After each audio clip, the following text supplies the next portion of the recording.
it's still a video, but today we're gonna be listening to the Kybalion, the Three Initiates. This is another one of those power manifesting, uh, knowledge, hidden wisdom, secret books that could change your life if you pay attention and you listen. So, we've been getting we've been getting done with these books pretty quick. We done finished probably like almost 4 books already. So shit, I'm proud of that accomplishment. Try to wait till some people come in alive before I start the book. But then again, like I said, they can always just go back and check it from the beginning.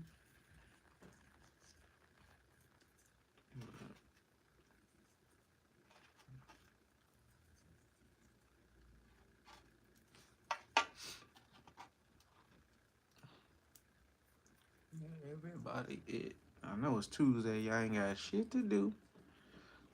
We'll tap into this live. Tap in.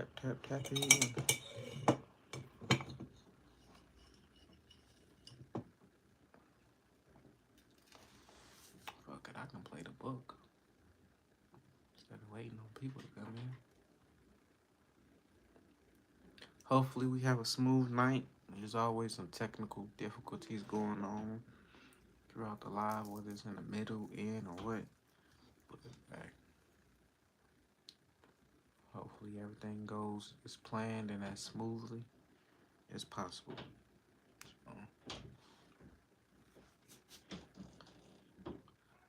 Like I said, we're gonna be listening to the Kybalion. Studying with this Chrome extension.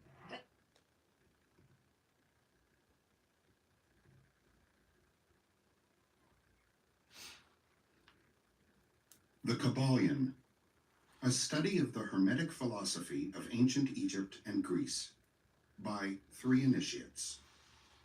The lips of wisdom are closed, except to the ears of understanding. Originally published by the Yogi Publication Society, Masonic Temple, Chicago, Illinois, copyright 1908. This recording is a production of the Master Key Society. Copyright 2021, Master Key Society. To Hermes Trismegistus, known by the ancient Egyptians as the Great Great and Master of Masters, this little volume of Hermetic teachings is reverently dedicated. Introduction. We take great pleasure in presenting to the attention of students and investigators of the secret doctrines this little work based upon the world-old Hermetic teachings. There has been so little written upon this subject, notwithstanding the countless references to the teachings in the many works upon occultism, that the many earnest searchers after the arcane truths will doubtless welcome the appearance of the present volume. The purpose of this work is not the enunciation of any special philosophy or doctrine, but rather is to give to the students a statement of the truth that will serve to reconcile the many bits of occult knowledge that they may have acquired, but which are apparently opposed to each other, and which often serve to discourage and disgust the beginner in the study. Our intent is not to erect a new temple of knowledge, but rather to place in the hands of the student a master key with which he may open the many inner doors in the temple of mystery through the main portals he has already entered. There is no portion of the occult teachings possessed by the world which have been so closely guarded as the fragments of the Hermetic teachings which have come down to us over the tens of centuries which have elapsed since the lifetime of its great founder, Hermes Trismegistus, the scribe of the gods, who dwelt in old Egypt in the days when the present race of men was in its infancy.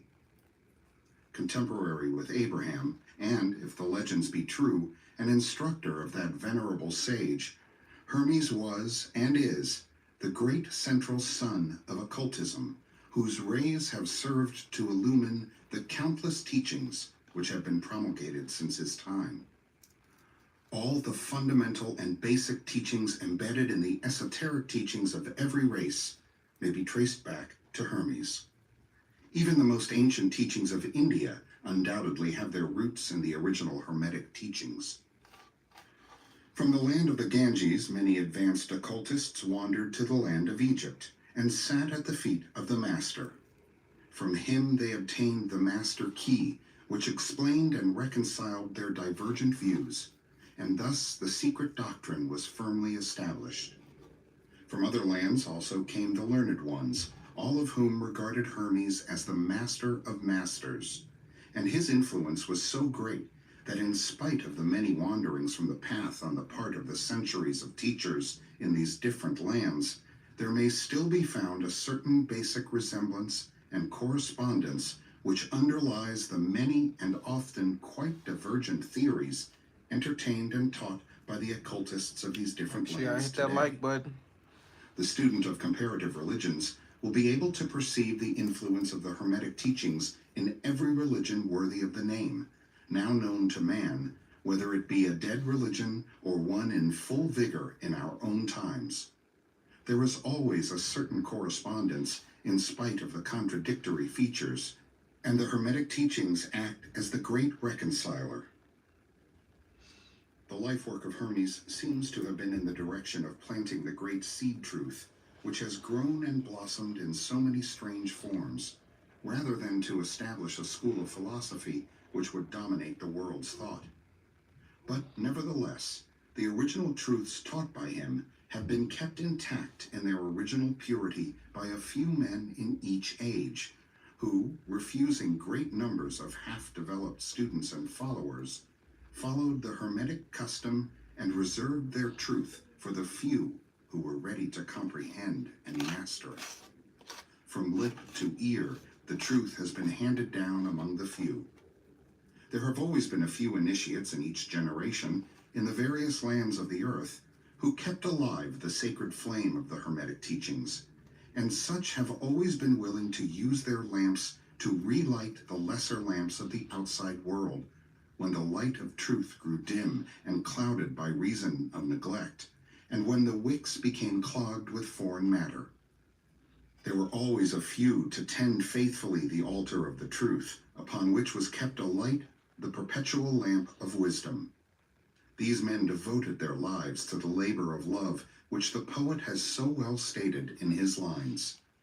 Oh, let not the flame die out, cherished age after age in its dark cavern, in its holy temples cherished. Fed by pure ministers of love, let not the flame die out. These men have never sought popular approval, nor numbers of followers.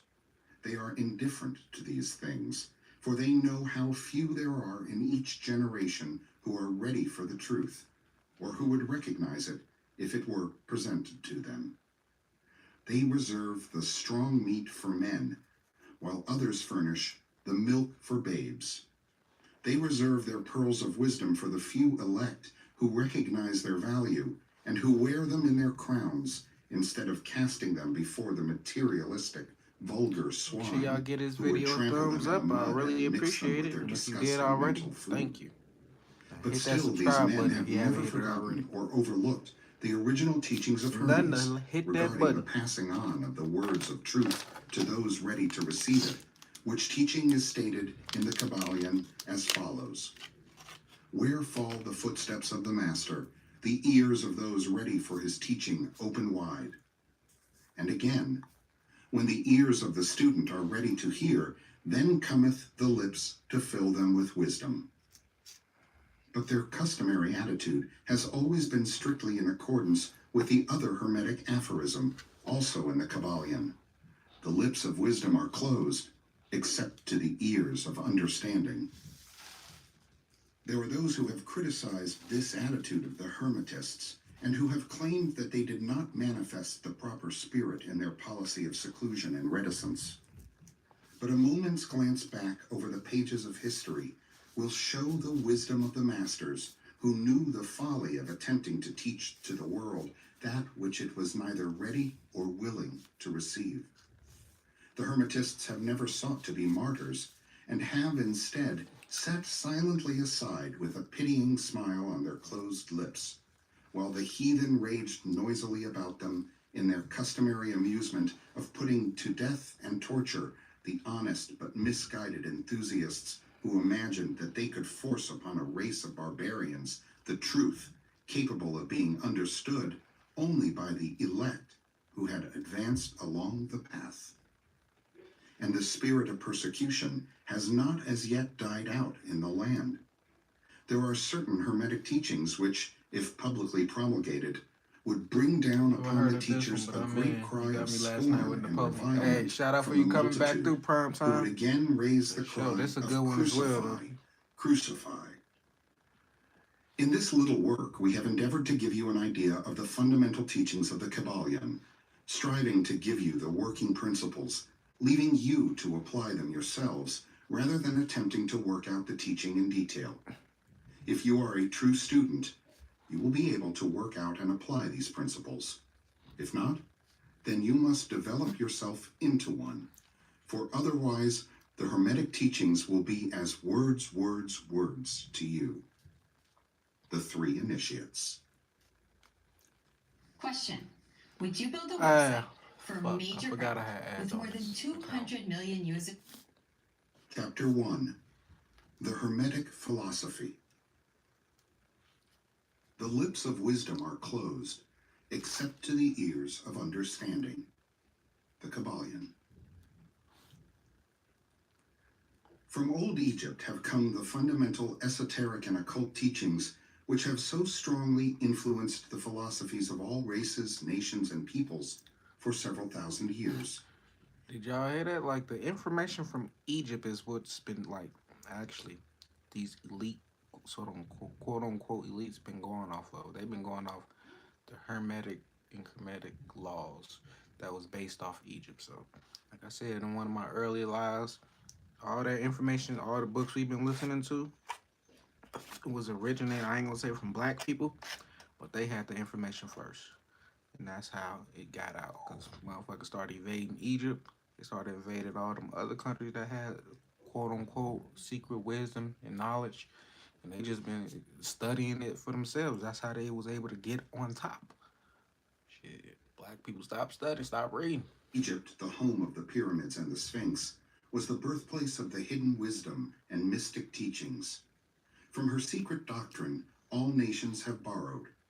India, Persia, Chaldea, Media, China, Japan, Assyria, ancient Greece and Rome, and other ancient countries partook liberally at the feast of knowledge, which the hierophants and masters of the land of Isis so freely provided for those who came prepared to partake of the great store of mystic and occult lore which the masterminds of that ancient land had gathered together. In ancient Egypt dwelt the great adepts and masters who have never been surpassed, and who seldom have been equaled during the centuries that have taken their processional flight since the days of the great Hermes. Damn, they In said Egypt was located we the still great haven't lodge of outdid lodges them, of the mystics. the Egyptians. At the doors with of their her information temples and what they entered the manifested. neophytes, who afterward, as hierophants, adepts, and masters, traveled to the four corners of the earth, carrying with them the precious knowledge which they were ready, anxious, and willing to pass on to those who were ready to receive the same. All students of the occult recognize the debt that they owe to these venerable masters of that ancient land. But among these great masters of ancient Egypt, there once dwelt one of whom masters hailed as the Master of Masters. This man, if man indeed he was, dwelt Make in sure y'all Egypt hit that in like the button. I earliest really appreciate days. it. He was known as Hermes Trismegistus. He was the father of the occult wisdom, the founder of astrology, the discoverer of alchemy. The details of his life story are lost to history owing to the lapse of the years, though several of the ancient countries disputed with each other in their claims to the honor of having furnished his birthplace. And this thousands of years ago. The date of his sojourn in Egypt, in that his last incarnation on this planet, is not now known, but it has been fixed at the early days of the oldest dynasties of Egypt, long before the days of Moses.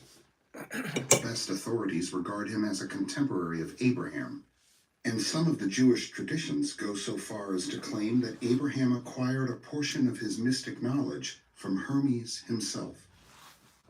As the years rolled by after his passing from this plane of life, tradition recording that he lived 300 years in the flesh, the Egyptians deified Hermes and made him one of their gods under the name of Thoth.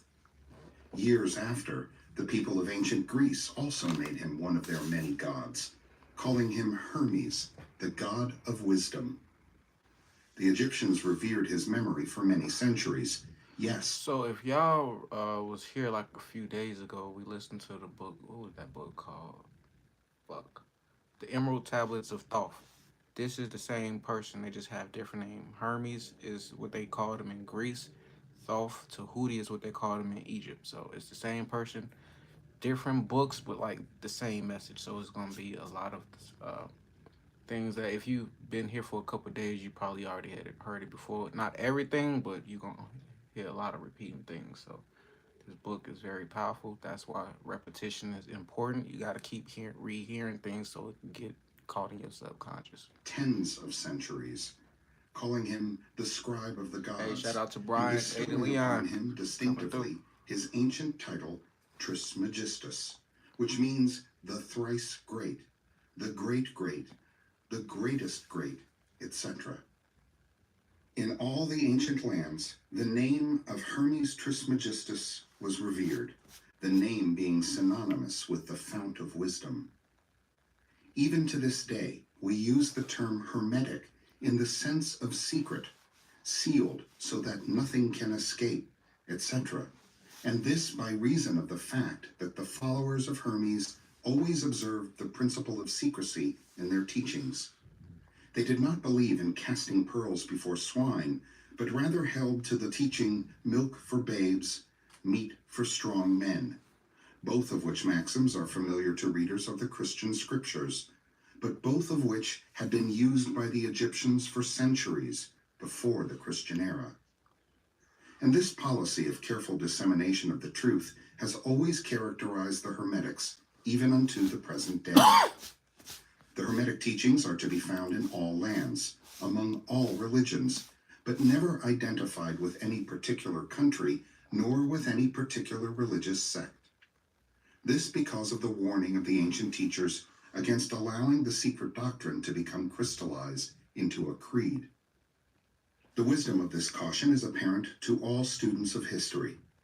The ancient occultism of India and Persia degenerated and was largely lost owing to the fact that the teachers became priests and so mixed theology with the philosophy, the result being that the occultism of India and Persia has been gradually lost amidst the mass of religion. That word occultism keep popping up, and a lot of people, a lot of sleep people, they think it's like negative. Occult meaning is negative, but it just means like the hidden, like that's all the hidden knowledge.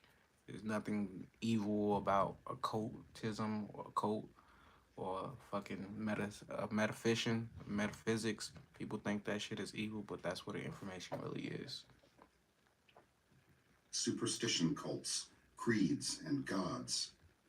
So it was with ancient Not Greece sure and where I Rome. am. Hey, you in the So right it was spot. with the If you Hermetic came here teachings of the and you just Gnostics end and up early here, don't know how you Christians, got here, you in which the were right spot, my lost brother. at the time of Constantine, whose iron hand smothered philosophy with the blanket of theology, losing to the Christian church that which was its very essence listening and to a- spirit, and causing it to... Let me just address Ovens 867. If this your first time here, which I think it is, like this is the book club. We listen to books, different books every night. Or if it's a long book, we'll finish that book up within a couple days. But all the books we listen to is all about evolving your mindset, helping you grow, evolve spiritually. And some books I'm gonna be adding.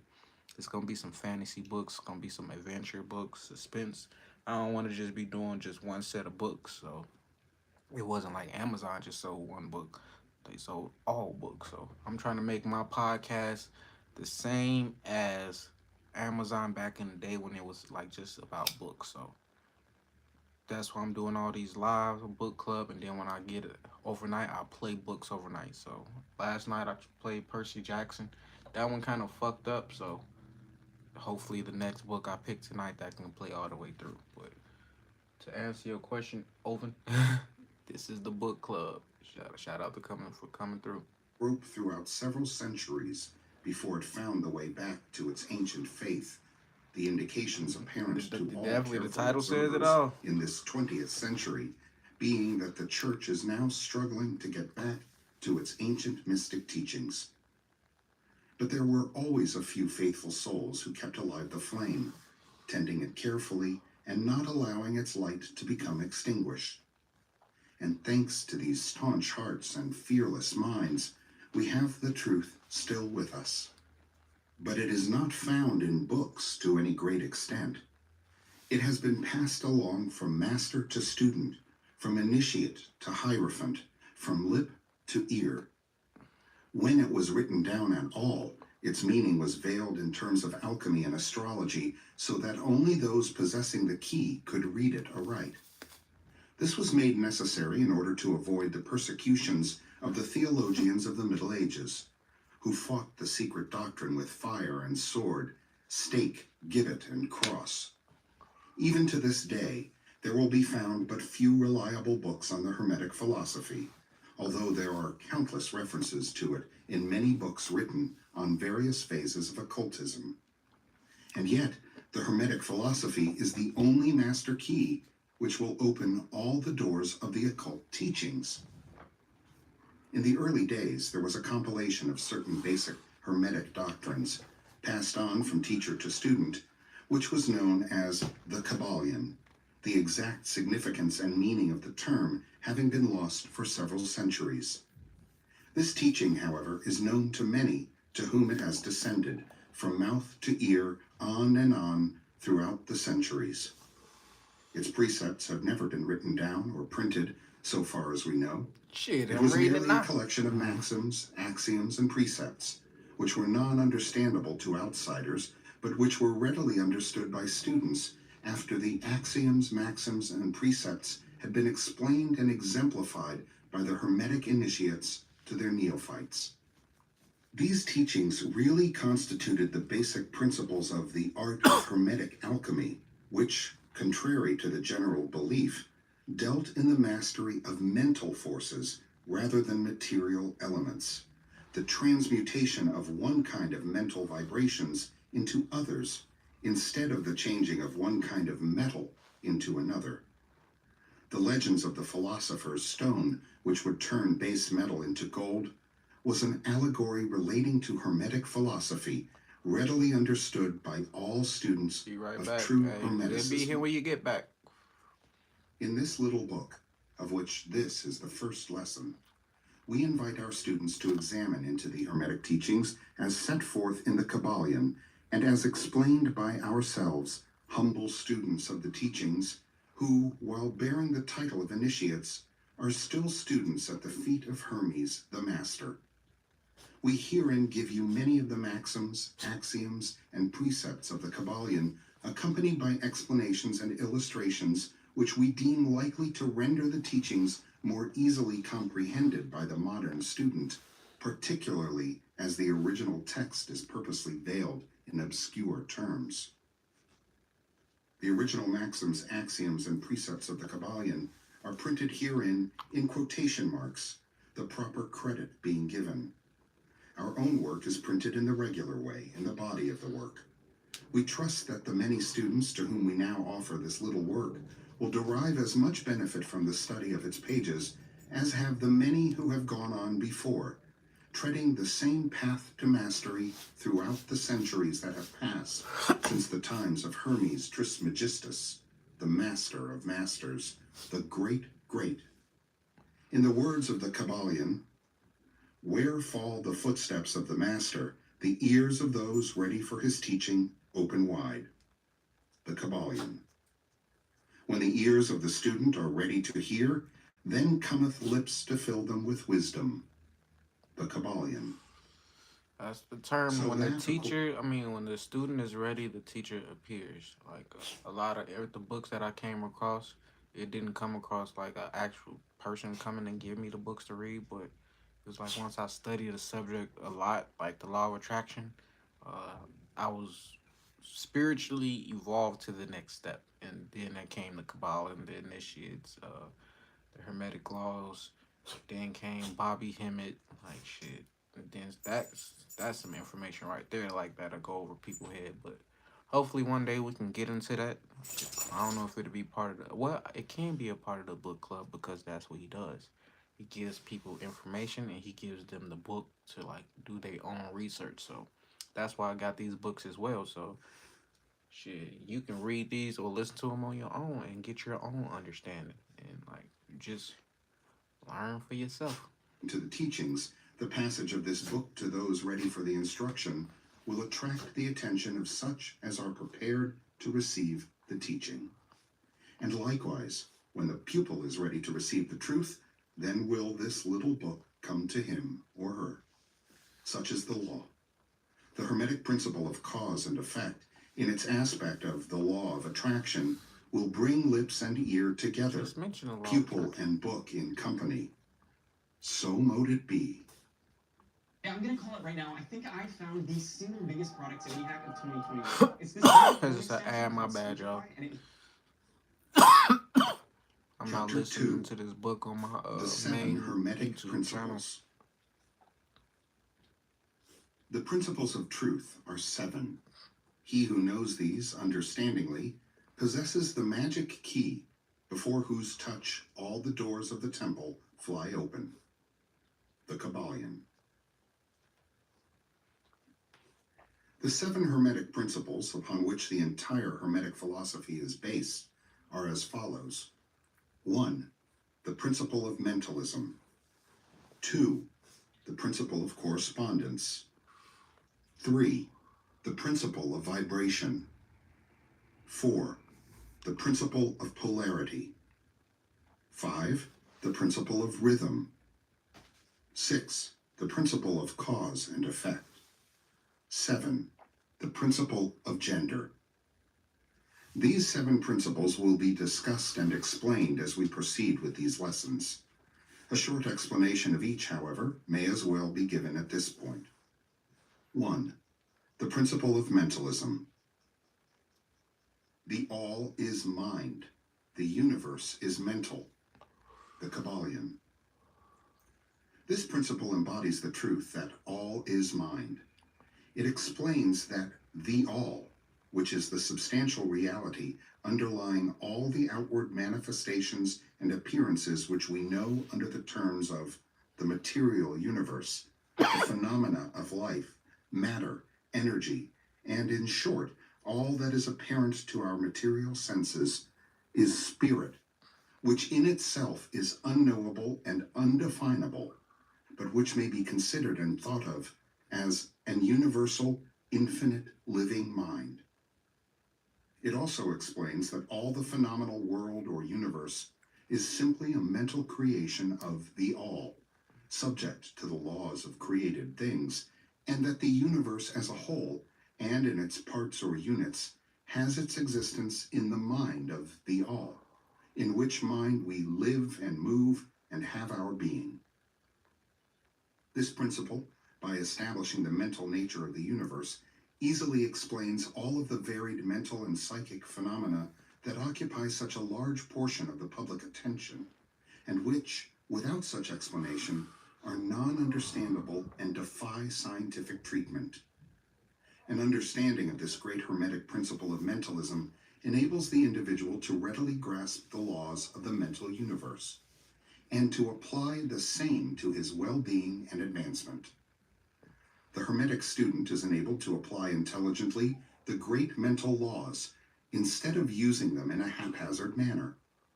With the master key in his possession, the student may unlock the many doors of the mental and psychic temple of knowledge and enter the same freely and intelligently.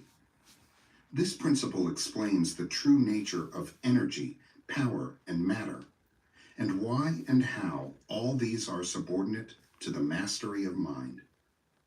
One of the old Hermetic masters wrote long ages ago, He who grasps the truth of the mental nature of the universe is well advanced on the path to mastery. Hey, shout out to Anthony And these words Bruno. are as Back true again, today brother. as at the time they were first written. Without this master key, mastery is impossible, and the student knocks in vain at the many doors of the temple. 2. The principle of correspondence. As above, so below. As below, so above. The Kybalion. This principle embodies the truth that there is always a correspondence between the laws and phenomena of the various planes of being and life.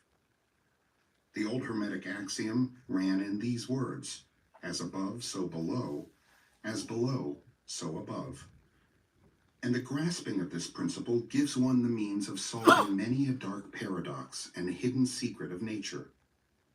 There are planes beyond our knowing, but when we apply the principle of correspondence to them, we are able to understand much that would otherwise be unknowable to us. This principle is of universal application and manifestation on the various planes of the material, mental, and spiritual universe. It is an universal law. The ancient Hermetists considered this principle as one of the most important mental instruments by which man was able to pry aside the obstacles which hid from view the unknown. Its use even tore aside the veil of Isis to the extent that a glimpse of the face of the goddess might be caught. Just as a knowledge of the principles of geometry enables man to measure distant suns and their movements while seated in his observatory, so a knowledge of the principle of correspondence enables man to reason intelligently from the known to the unknown. Studying the monad, he understands the archangel. 3. The principle of vibration. Nothing rests, everything moves, everything vibrates. The Kybalion. This principle embodies the truth that everything is in motion, everything vibrates, nothing is at rest.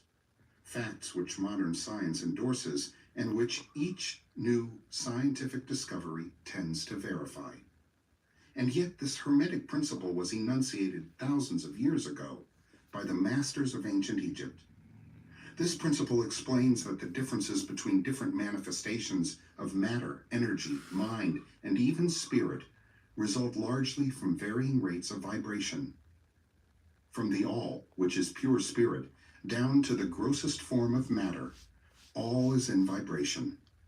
The higher the vibration, the higher the position in the scale. The vibration of spirit is at such an infinite rate of intensity and rapidity that it is practically at rest, just as a rapidly moving wheel seems to be motionless. And at the other end of the scale, there are gross forms of matter whose vibrations are so low as to seem at rest. Between these poles, there are millions upon millions of varying degrees of vibration. From corpuscle and electron, atom and molecule, to worlds and universes, everything is in vibratory motion. This is also true on the planes of energy and force, which are but varying degrees of vibration, and also on the mental planes, whose states depend upon vibrations, and even on to the spiritual planes. An understanding of this principle with the appropriate formulas enables Hermetic students to control their own mental vibrations as well as those of others. The masters also apply this principle to the conquering of natural phenomena in various ways. He who understands the principle of vibration has grasped the scepter of power, says one of the old writers. 4. The principle of polarity. Everything is dual. Everything has poles. Everything has its pair of opposites. Like and unlike are the same. Opposites are identical in nature, but different in degree. Extremes meet. All truths are but half-truths. All paradoxes may be reconciled. The Kybalion. This principle embodies the truth that everything is dual, everything has two poles, everything has its pair of opposites, all of which were old hermetic axioms.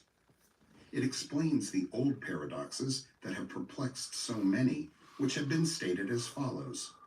Thesis and antithesis are identical in nature but different in degree.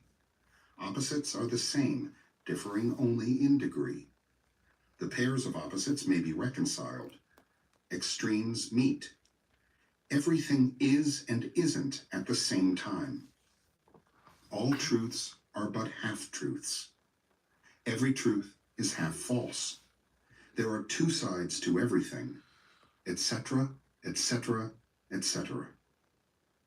It explains that in everything there are two poles or opposite aspects, and that opposites are really only the two extremes of the same thing, with many varying degrees between them. To illustrate, heat and cold, although opposites, are really the same thing, the differences consisting merely of degrees of the same thing. It's Look all at your one temperature. It's all the thermometer and see temperature. if you can discover where heat terminates and cold begins. There is no such thing as absolute heat or absolute cold.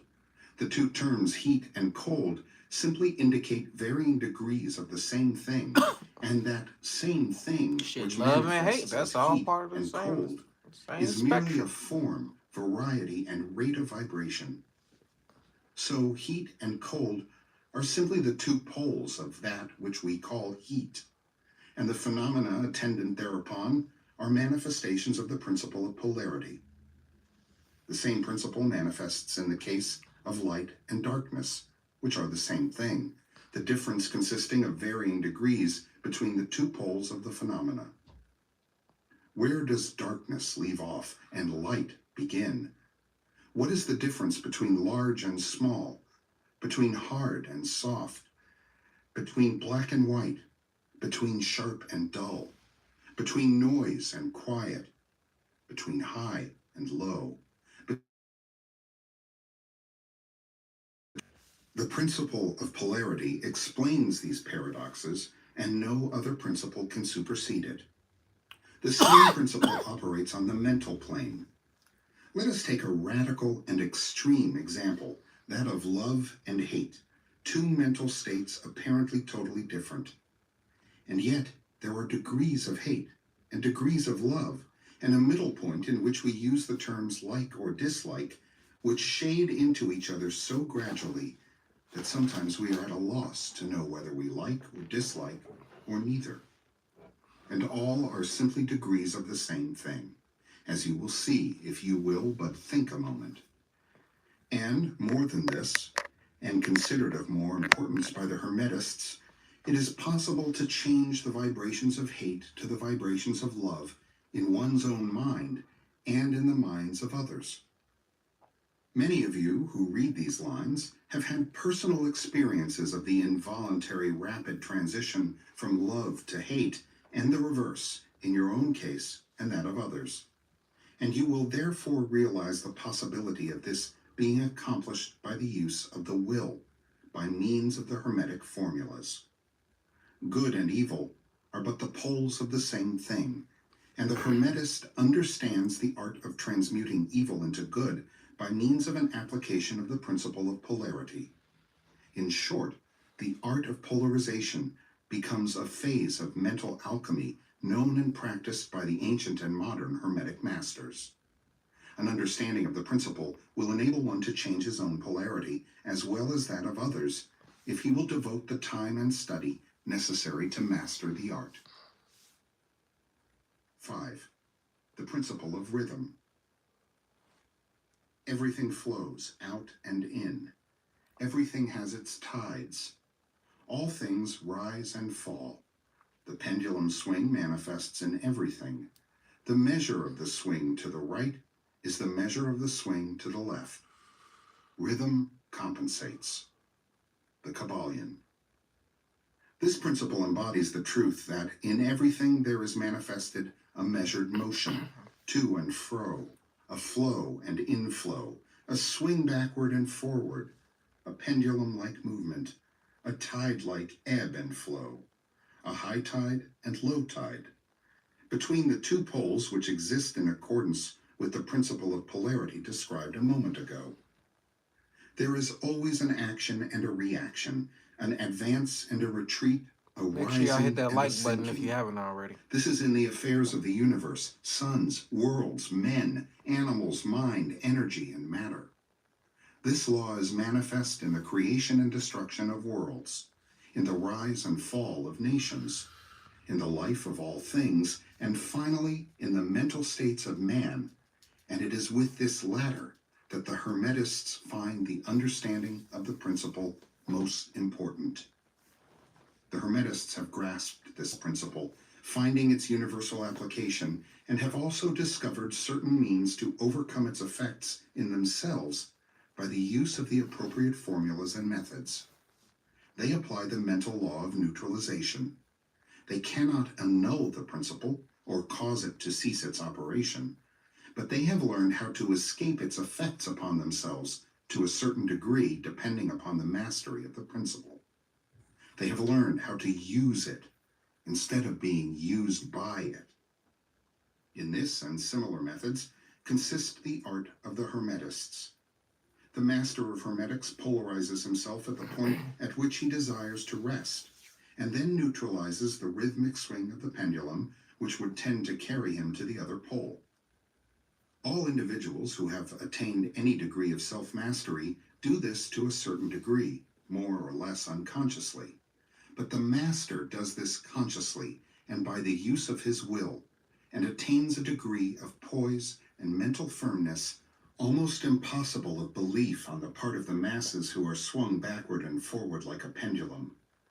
This principle, and that of polarity, have been closely studied by the Hermetists, and the methods of counteracting, neutralizing, and using them form an important part of the Hermetic mental alchemy.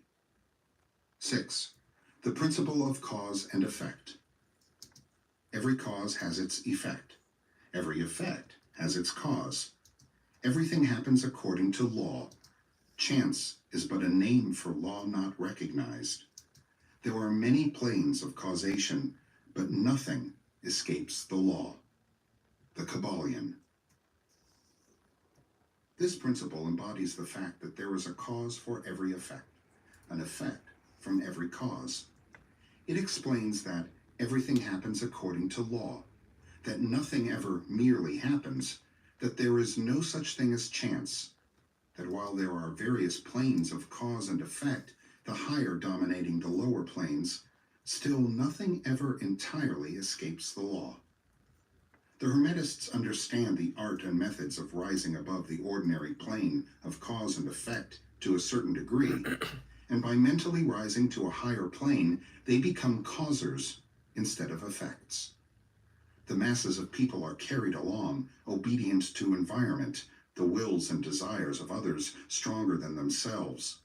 Heredity, suggestion, and other outward causes moving them about like pawns on the chessboard of life. But the masters, rising to the plane above, dominate their moods, characters, qualities, and powers, as well as the environment surrounding them, and become movers instead of pawns. They help to play the game of life instead of being played and moved about by other wills and environment. They use the principle instead of being its tools. The masters obey the causation of the higher planes, but they help to rule on their own plane. In this statement, there is condensed a wealth of Hermetic knowledge. Let him read who can. 7. The principle of gender. Gender is in everything. Everything has its masculine and feminine principles. Gender manifests on all planes. The Kybalion. This principle embodies the truth that there is gender manifested in everything, the masculine and feminine principles ever at work. This is true not only of the physical plane, but of the mental and even the spiritual planes. On the physical plane, the principle manifests as sex. On the higher planes, it takes higher forms, but the principle is ever the same. No creation, physical, mental, or spiritual, is possible without this principle. An understanding of its laws will throw light on many a subject that has perplexed the minds of men. The principle of gender works ever in the direction of generation, regeneration, and creation. Everything and every person contains the two elements or principles, or this great principle within it, him or her. Every male thing has the female element also. Every female contains also the male principle. If you would understand the philosophy of mental and spiritual creation, generation, and regeneration, you must understand and study this hermetic principle. It contains the solution of many mysteries of life. We caution you that this principle has no reference to the many base, pernicious, and degrading lustful theories, teachings, and practices which are taught under fanciful titles and which are a prostitution of the great natural principle of gender. Such base revivals of the ancient infamous forms of phallicism tend to ruin mind, body, and soul, and the Hermetic philosophy has ever sounded the warning note against these degraded teachings which tend toward lust, licentiousness, and perversion of nature's principles. If you seek such teachings, you must go elsewhere for them. Hermeticism contains nothing for you along these lines. To the pure, all things are pure. To the base, all things are base. Student, So another ad just popped up, so I just decided to mute that shit until it plays again. Chapter 3. Mental Transmutation. Mind, as well as metals and elements, may be transmuted from state to state, degree to... This is one of those books you have to keep rereading. Like, this book is not like for a beginner in spirituality, for a beginner at all. Like, so if this book is going over your head, don't worry. Like, I had to reread this mug a few times before I was able to grasp like the concept, and I still don't grasp everything. That's why I'm still rereading, re-listening. So you never learn everything. You never know everything. Degree, condition to condition, pole to pole, vibration to vibration. True hermetic transmutation is a mental art. The Kybalion. As we have stated, the Hermetists were the original alchemists, astrologers, and psychologists. How they don't just say the Hermes Egyptians? having been the founder of these schools of thought. From astrology has grown modern But astronomy. it wasn't all the Egyptians. From alchemy That's why. has grown... It was only when he mentioned the Hermetics. Even though he's talking about the Egyptians, it wasn't all Egyptians. You got certain sciences, or they had sciences, they had kings, of course, pharaohs, queens, like that was tapped into the secret information, but not the majority of the people. Like, so they was on some elite shit too back then. So we just own their information. We just know what they talking about. And that's the same thing these elites is studying today. These hermetic laws, the Kybalion, like this is what they follow. They don't follow the Bible. Modern chemistry. From the mystic psychology has grown the modern psychology of the schools. But it must not be supposed that the ancients were ignorant of that which the modern schools suppose to be their exclusive and special property. The records engraved on the stones of ancient Egypt show conclusively that the ancients had a full, comprehensive knowledge of astronomy, the very building of the pyramids showing the connection between their design and the study of astronomical science. Nor were they ignorant of chemistry, for the fragments of the ancient writings show that they were acquainted with the chemical properties of things. In fact, the ancient theories regarding physics are being slowly verified by the latest discoveries of modern science, notably those relating to the constitution of matter.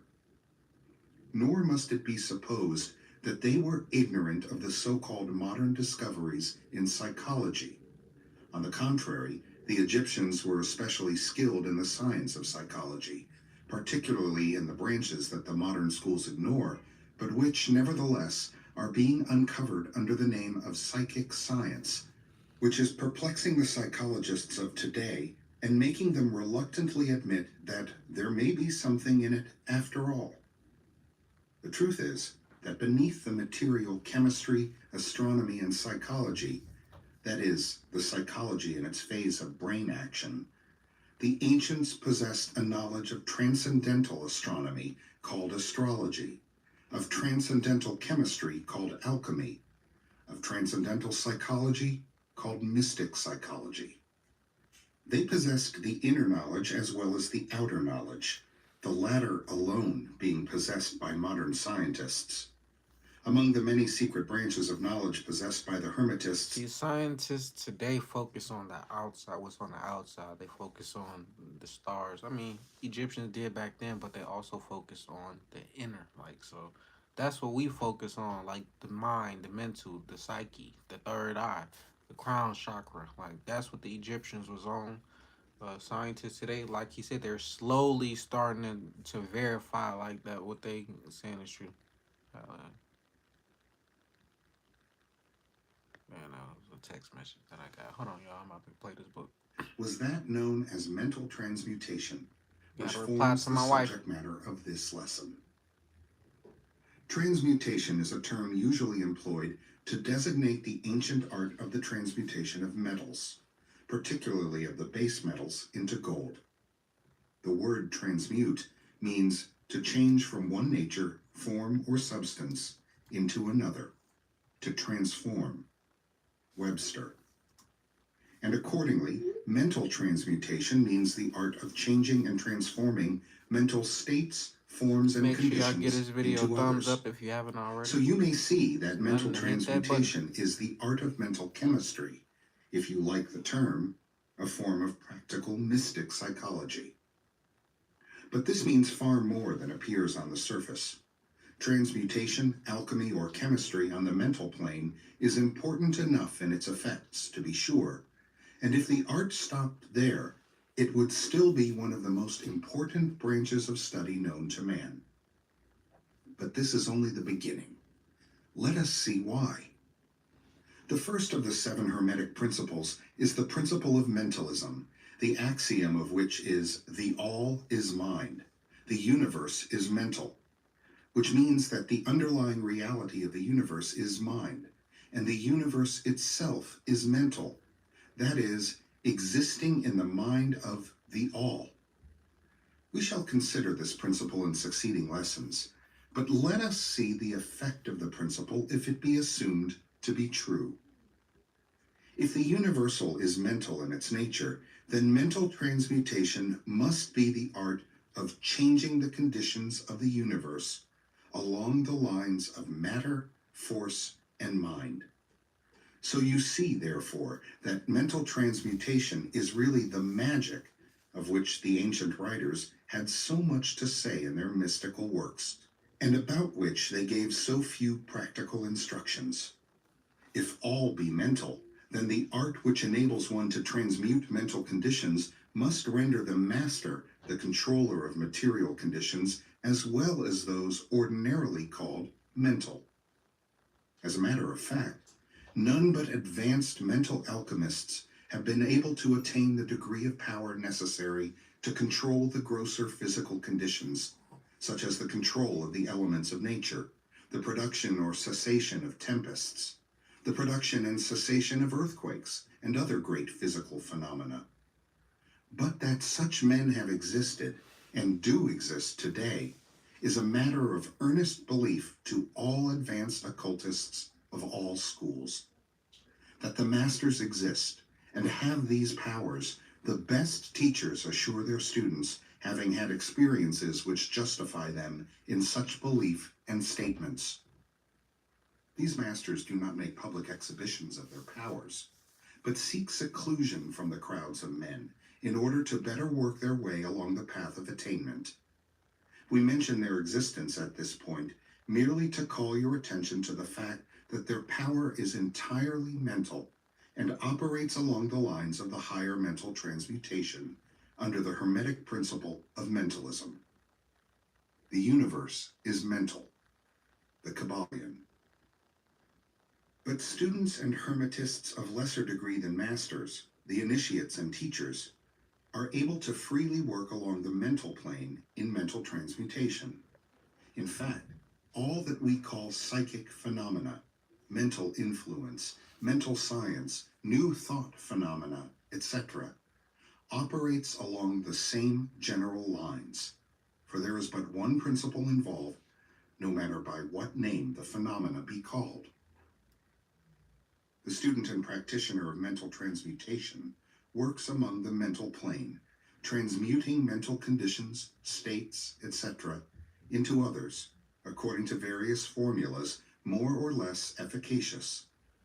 The various treatments, affirmations, denials, etc., of the schools of mental science are but formulas, often quite imperfect and unscientific, of the hermetic art. The majority of modern practitioners are quite ignorant compared to the ancient masters, for they lack the fundamental knowledge upon which the work is based. Not only may the mental states, etc., of one's self be changed or transmuted by hermetic methods, but also the states of others may be, and are, constantly transmuted in the same way, usually unconsciously, but often consciously, by some understanding of the laws and principles, in cases where the people affected are not informed of the principles of self-protection. And more than this, as many students and practitioners of modern mental science know, every material condition depending upon the minds of other people may be changed or transmuted in accordance with the earnest desire, will, and treatments of person desiring changed conditions of life. The public are so generally informed regarding these things at present that we do not deem it necessary to mention the same at length, our purpose at this point being merely to show the hermetic principle and art underlying all of these various forms of practice, good and evil, for the force can be used in opposite directions according to the hermetic principles of polarity. In this little book, we shall state the basic principles of mental transmutation, that all who read may grasp the underlying principles and thus possess the master key that will unlock the many doors of the principle of polarity. We shall now proceed to a consideration of the first of the Hermetic 7 principles, the principle of mentalism, in which is explained the truth that the all is mind, the universe is mental, in the words of the Kybalion. We ask the close attention and careful study of this great principle on the part of our students, for it is really the basic principle of the whole Hermetic philosophy and of the Hermetic art of mental transmutation. Chapter 4. The All. Under and back of the universe of time, space, and change is ever to be found the substantial reality, the fundamental truth, the Kybalion. Substance This means book be that quoting which itself underlies like all it's another outward person quoting manifestations, it. the essence, the essential reality, the thing in itself, etc. Substantial means actually existing, being the essential element, being real, etc. Reality means the state of being real, true, enduring, valid, fixed, permanent, actual, etc. Under and They sure ain't behind saying all it, outward etc. a appearances lot. or Meaning manifestations, like there must they always leaving out a be lot a of substantial information in this reality. book when they say etc. Like instead of saying that, they should be saying what the fuck you mean. Like how do I what's etc. I mean I know what it mean what etc. mean, but I don't know what they talking about when they say etc. This is the law. Man, considering the universe, of which he is a unit, sees nothing but change in matter, forces, and mental states. He sees that nothing really is, but that everything is becoming and changing. Nothing stands still. Everything is being born, growing, dying. The very instant a thing reaches its height, it begins to decline. The law of rhythm is in constant operation. There is no reality, enduring quality, fixity, or substantiality in anything. Nothing is permanent but change. That's a He powerful sees one right all there. Nothing things is permanent evolving but from truth. other things and resolving into other things. a constant action and reaction, inflow and outflow, building up and tearing down, creation and destruction, birth, growth, and death. Nothing endures but change. And if he be a thinking man, he realizes that all of these changing things must be but outward appearances or manifestations of some underlying power, some substantial reality. All thinkers in all lands and in all times have assumed the necessity for postulating the existence of this substantial reality. All philosophies worthy of the name have been based upon this thought. Men have given to this substantial reality many names. Some have called it by the term of deity under many titles. Others have called it the infinite and eternal energy. Others have tried to call it matter, but all have acknowledged its existence. It is self-evident. It needs no argument. In these lessons, we have followed the example of some of the world's greatest thinkers, both ancient and modern, the hermetic masters, and have 100 called years this from now, underlying power. I'm gonna be considered as like one of the greatest thinkers of our time. Like, I already know that. I'm speaking it into existence. When I pass away, I'll be known as one of the wisest people that ever lived. That's why I try to read as many books as I can. Like, that's what I want in life. I want to be wise. I want the wisdom, and I want the money too. But I'd rather have all. I mean, not all wisdom, but I'd rather be wise. Substantial first. reality by the hermetic name of the All, which term we consider the most comprehensive of the many terms applied by man to that which transcends names and terms. We accept and teach the view of the great hermetic thinkers of all times, as well as of those illumined souls who have reached higher planes of being, both of whom assert that the inner nature of the All is unknowable. This must be so, for naught by the All itself can comprehend its own nature and being. The Hermetists believe and teach that the All in itself is and must ever be unknowable. They regard all the theories, guesses, and speculations of the theologians and metaphysicians regarding the inner nature of the All as but the childish efforts of mortal minds to grasp the secret of the infinite. Such efforts have always failed and will always fail from the very nature of the task. One pursuing such inquiries travels around and around in the labyrinth of thought until he is lost to all sane reasoning, action, or conduct, and is utterly unfitted for the work of life. He is like the squirrel which frantically runs around and around the circling treadmill wheel of his cage, traveling ever and yet reaching nowhere, at the end a prisoner still, and standing just where he started. And still more presumptuous are those who attempt to ascribe to the All the personality, qualities, properties, characteristics, and attributes of themselves, ascribing to the All the human emotions, feelings, and characteristics, even down to the pettiest qualities of mankind, such as jealousy, susceptibility to flattery and praise, desire for offerings and worship, and all the other survivals from the days of the childhood of the race. Such ideas are not worthy of grown men and women, and are rapidly being discarded. At this point, it may be proper for me to state that we make a distinction between religion and theology, between philosophy and metaphysics.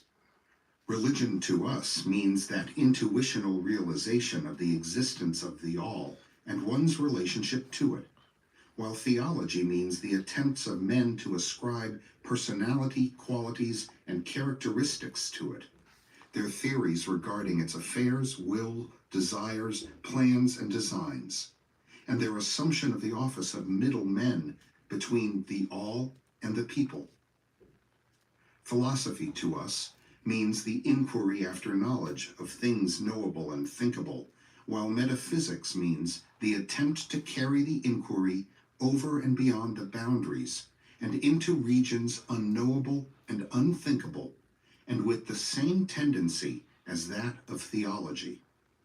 and consequently, both religion and philosophy mean to us things having roots in reality, while theology and metaphysics seem like broken reeds, rooted in the quicksands of ignorance and affording naught but the most insecure support for the mind or soul of man. We do not insist upon our students accepting these definitions. We mention them merely to show our position. At any rate, you shall hear very little about theology and metaphysics in these lessons. That which is the fundamental truth, the substantial reality, is beyond true naming, but the wise men call it the All, the Kybalion. In its essence, the All is unknowable, the Kybalion. But the report of reason must be hospitably received and treated with respect, the Kybalion. The human reason, whose reports we must accept so long as we think at all, informs us as follows regarding the All, and that without attempting to remove the veil of the unknowable. 1. The All must be all that really is. There can be nothing existing outside of the All, else the All would not be the All. 2. The All must be infinite, for there is nothing else to define, confine, bound, limit, or restrict the All. It must be infinite in time or eternal. It must have always continuously existed, for there is nothing else to have ever created it. And something can never evolve from nothing. And if it had ever not been, even for a moment, it would not be now. It must continuously exist forever, for there is nothing to destroy it, and it can never not be, even for a moment, because something can never become nothing. It must be infinite in space. It must be everywhere, for there is no place outside of the All. It cannot be otherwise than continuous in space, without break, cessation, separation, or interruption, for there is nothing to break, separate, or interrupt its continuity, and nothing with which to fill in the gaps. It must be infinite in power, or absolute, for there is nothing to limit, restrict, restrain, confine, disturb, or condition it. It is subject to no other power, for there is no other power. 3. The All must be immutable, or not subject to change in its real nature, for there is nothing to work changes upon it, nothing into which it could change, nor from which it could have changed. It cannot be added to, nor subtracted from, increased nor diminished, nor become greater or lesser in any respect whatsoever. It must have always been, and must always remain, just what it is now, the All. There has never been, is not now, and never will be anything else into which it can change. The All being infinite, absolute, eternal, and unchangeable, it must follow that anything finite, changeable, fleeting, and conditioned cannot be the All. And as there is nothing outside of the All in reality, then any and all such finite things must be as nothing in reality. Now, do not become befogged nor frightened. We are not trying to lead you into the Christian Science field under cover of hermetic philosophy. There is a reconciliation of this apparently contradictory state of affairs. Be patient. We will reach it in time. We see around Somebody us must have been thinking that about which is called God and the matter, Christian which God. forms the physical foundation for all forms. Is the All merely matter? Not at all. Matter cannot manifest life or mind, and as life and mind are manifested in the universe, the All cannot be matter, for nothing rises higher than its own source. Nothing is ever manifested in an effect that is not in the cause. Nothing is evolved as a consequent that is not involved as an antecedent. And then modern science informs us that there is really no such thing as matter. That what we call matter is merely interrupted energy or force. That is, energy or force at a low rate of vibration. As a recent writer has said, matter has melted into mystery. Even material science has abandoned the theory of matter and now rests on the basis of energy. Then is the all mere energy or force?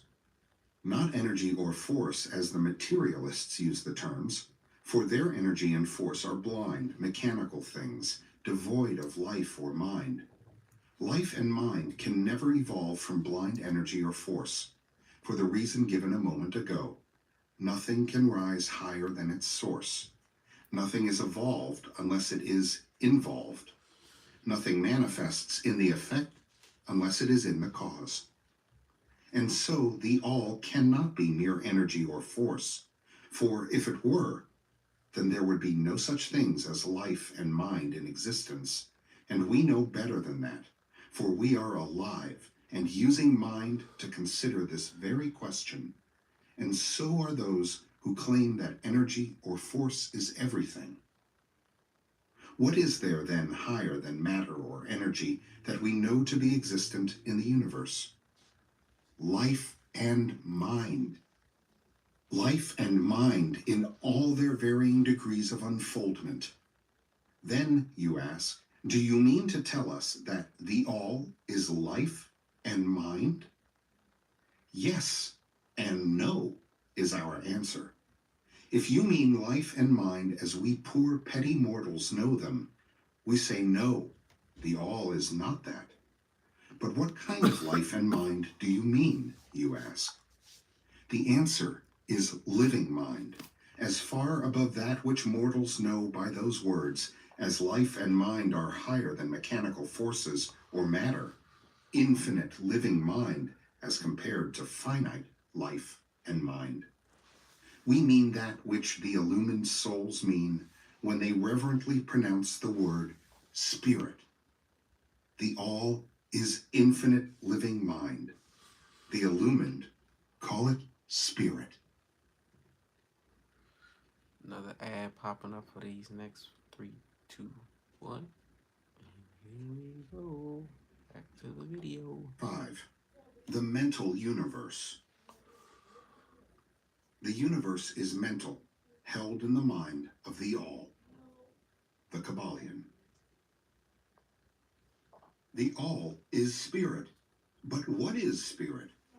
This question cannot be answered for the reason that its definition is practically that of the all, which cannot be explained. When it says the all, I know like a lot of people like they usually start thinking about the God in the Bible, but when you think about all, that includes you, me.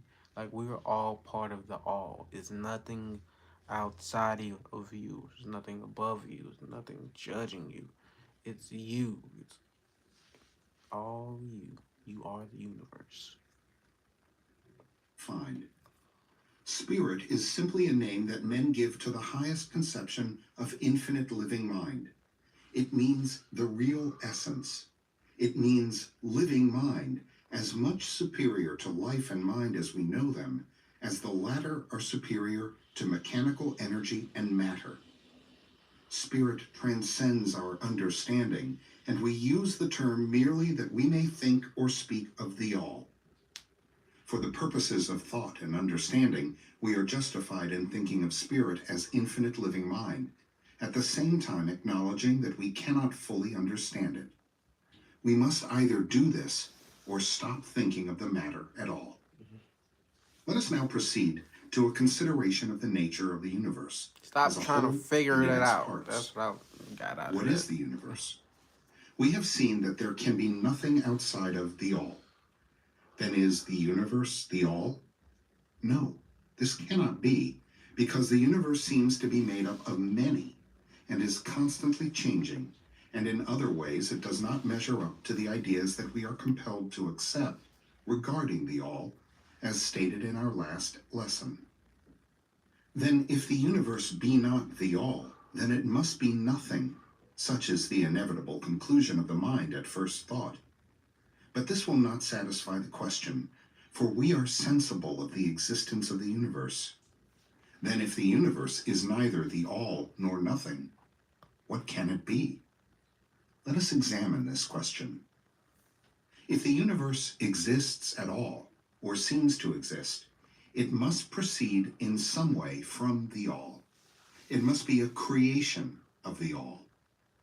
But as something can never come from nothing, from what could the all have created it? Some philosophers have This answered this book is question like by when you saying that the overthink some all shit and you created the just universe from itself, overthinking that thought. that Like is, this some from the overthinking being shit. and substance of the all. But this will not do, for the all cannot be subtracted from, nor divided, as we have seen.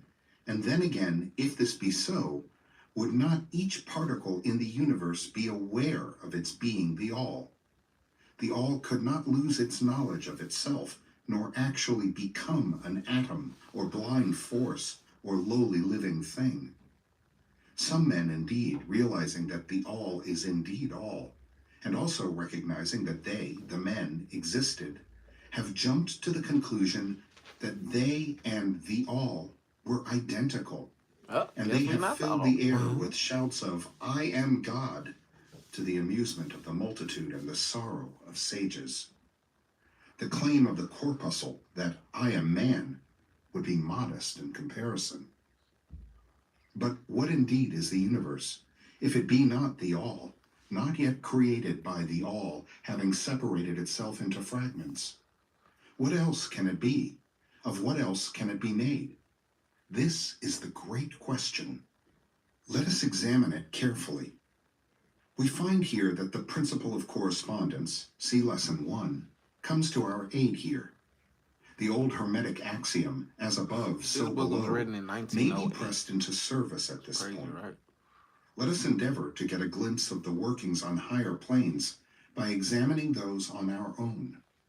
The principle of correspondence must apply to this as well as to other problems. Let us see. On his own plane of being, how does man create? Well, first, he may create by making something out of outside materials. But this will not do, for there are no materials outside of the all with which it may create. Well, then, secondly, man procreates or reproduces his kind by the process of begetting, which is self-multiplication accomplished by transferring a portion of his substance to his offspring. But this will not do, because the all cannot transfer or subtract a portion of itself, nor can it reproduce or multiply itself. In the first place, there would be a taking away, and in the second case, a multiplication or addition to the all, both thoughts being an absurdity. Is there no third way in which man creates? Yes, there is. He creates mentally. And in so doing, he uses no outside materials, nor does he reproduce himself, and yet his spirit pervades the mental creation. Following the principle of correspondence, we are justified in considering that the all creates the universe mentally, in a manner akin to the process whereby man creates mental images. And here is where the report of reason tallies precisely with the report of the illumined, as shown by their teachings and writings. Such are the teachings of the wise men. Such was the teaching of Hermes. The all can create in no other way except mentally, without either using material, and there is none to use, or else reproducing itself, which is also impossible. There is no escape from this conclusion of the reason, which, as we have said, agrees with the highest teachings of the illumined. Just as you, student, may create a universe of your own in your mentality, so does the all create universes in its own mentality. But your universe is the mental creation of a finite mind, whereas that of the all is the creation of an infinite. The two are similar in kind, but infinitely different in degree. We shall examine more closely into the process of creation and manifestation as we proceed. But this is the point to fix in your minds at this stage. The universe and all it contains is a mental creation of the all. Verily indeed, all is mind.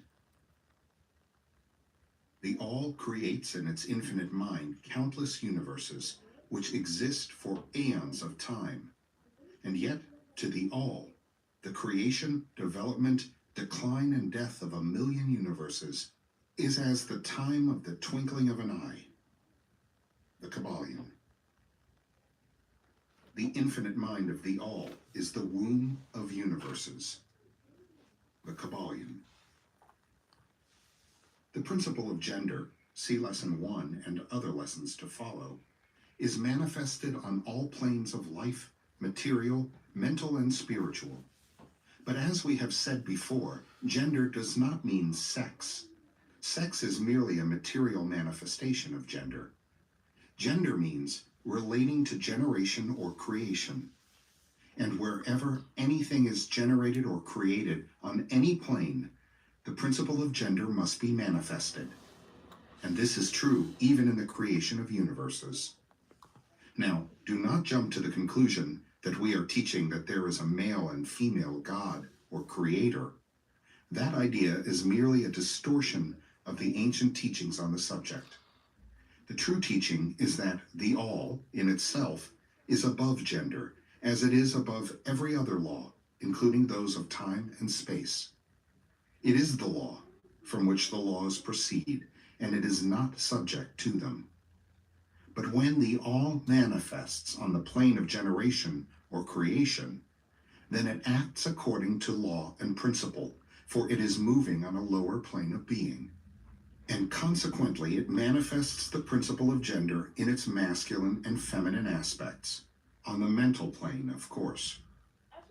This idea may seem startling to some of you who hear it for the first time, but you have all really passively accepted it in your everyday conceptions. You speak of the fatherhood of God and the motherhood of nature, of God, the divine Father, and nature, the universal mother, and have thus instinctively acknowledged the principle of gender in the universe.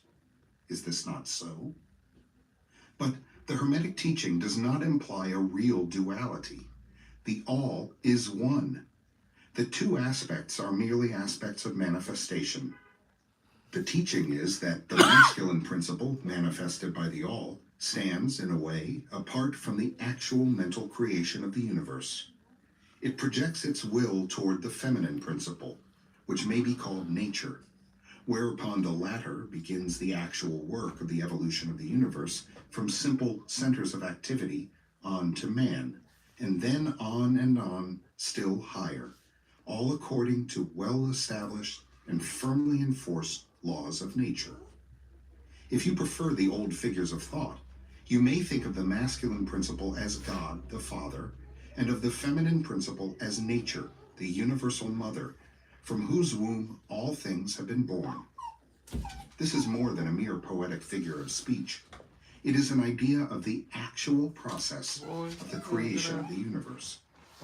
But always remember that the all is but one, and that in its infinite mind, the universe is generated, created, and exists. It may help you to get the proper idea if you will apply the law of correspondence to yourself and your own mind. You know that the part of you which you call I, in a sense, stands apart and witnesses the creation of mental images in your own mind.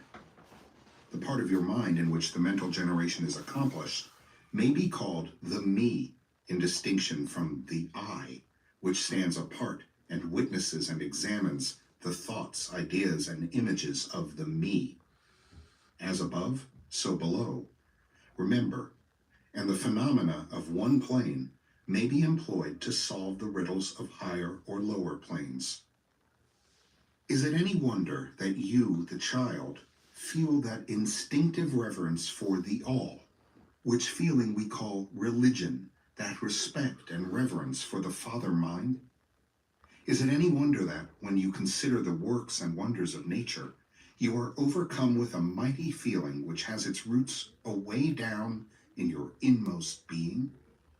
It is the mother mind that you are pressing close up to, like a babe to the breast. Do not make the mistake of supposing that the little world you see around you, the earth, which is a mere grain of dust in the universe, is the universe itself. There are millions upon millions of such worlds, and greater. And there are millions of such universes in existence within the infinite mind of the All. And even in our own little solar system, My there dog are be scratching regions that and up. planes of life far higher than ours, and beings compared to which we earthbound mortals are as the slimy life forms that dwell on the ocean's bed when compared to man. There are beings with powers and attributes higher than man has ever dreamed of the gods possessing. And yet these beings were once as you, and still lower, and you will be even as they, and still higher in time. For such is the destiny of man as reported by the illumined. And death is not real, even in the relative sense. It is but birth to a new life. And you shall go on and on and on to higher and still higher planes of life for eons upon eons of time. The universe is your home, and you shall explore its farthest recesses before the end of time. And that's my You are goal in life. dwelling in the infinite mind of the All, and your possibilities and opportunities are infinite, both in time and space. And at the end of the grand cycle of eons, when the All shall draw back into itself all of its creations, you will go gladly, for you will then be able to know the whole truth of being at one with the All. Such is the report of the illumined, those who have advanced well along the path. And in the meantime, rest calm and serene. You are safe and protected by the infinite power of the Father-Mother mind. Within the Father-Mother mind, mortal children are at home.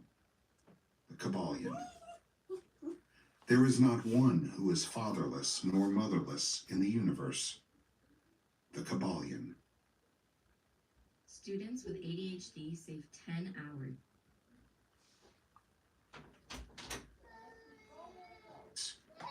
The Divine Paradox. The half-wise, recognizing the comparative unreality of the universe, imagine that they may defy its laws. Such are vain and presumptuous fools, and they are broken against the rocks and torn asunder by the elements by reason of their folly. The truly wise, knowing the nature of the universe, use law against laws, That's the mine. higher against Thank the you. lower, and by the art of alchemy transmute that which is undesirable into that which is worthy, and thus triumph. Mastery consists not in abnormal dreams, visions, and fantastic imaginings or living, but in using the higher forces against the lower, escaping the pains of the lower planes by vibrating on the higher. Transmutation, not presumptuous denial, is the weapon of the master. The Kybalion. This is the paradox of the universe, resulting from the principle of polarity which manifests when the All begins to create. Hearken to it, for it points the difference between half-wisdom and wisdom. While to the infinite All, the universe, its laws, its powers, its life, its phenomena, are as things witnessed in the state of meditation or dream, yet to all that is finite, the universe must be treated as real, and life and action and thought must be based thereupon accordingly, although with an ever understanding of the higher truth, You came with a fork? each according to its own plane and laws. Were the All to imagine that the universe were indeed reality, then woe to the universe, for there would be then no escape from lower to higher, divineward. Then would the universe become a fixity, and progress would become impossible. And if man, owing to half-wisdom, acts and lives and thinks of the universe as merely a dream, akin to his own finite dreams, then indeed does it so become for him.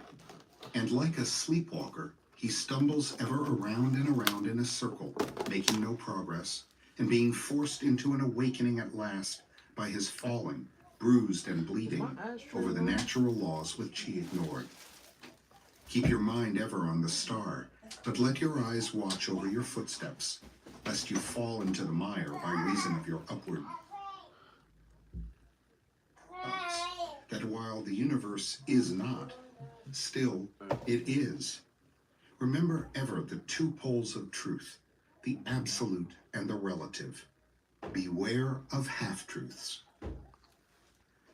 What Hermetists know as the law of paradox is an aspect of the principle of polarity. The Hermetic writings are filled with references to the appearance of the paradox in the consideration of the problems of life and being. There's some trolls in this The teachers house. are constantly You see warning them their pouring students them out. against the error of omitting the other side of Low any sniffer. question. I think you And probably their my older warnings are brother on the low particularly because you directed show up to the every single problems day of the faithfully absolute and the trolling. relative, That's what he which known for doing. perplex all Trolling. students of You philosophy, sure you ain't my and brother? which cause so many to Low think key. and act contrary to what is generally known as common sense. And we caution all students to be sure. Y'all didn't see his comment because I hit his comment. Like, I ain't trying to show that bullshit. Every time he come in here, he's saying the same thing. He remind me of my older brother. So I'm like, he might be you. Low key watching my channel, trying to be a troll. I wouldn't put it past him. Show your real self, blow sniffer. Your brother sound like a cool fella. See, might be you. Might be you.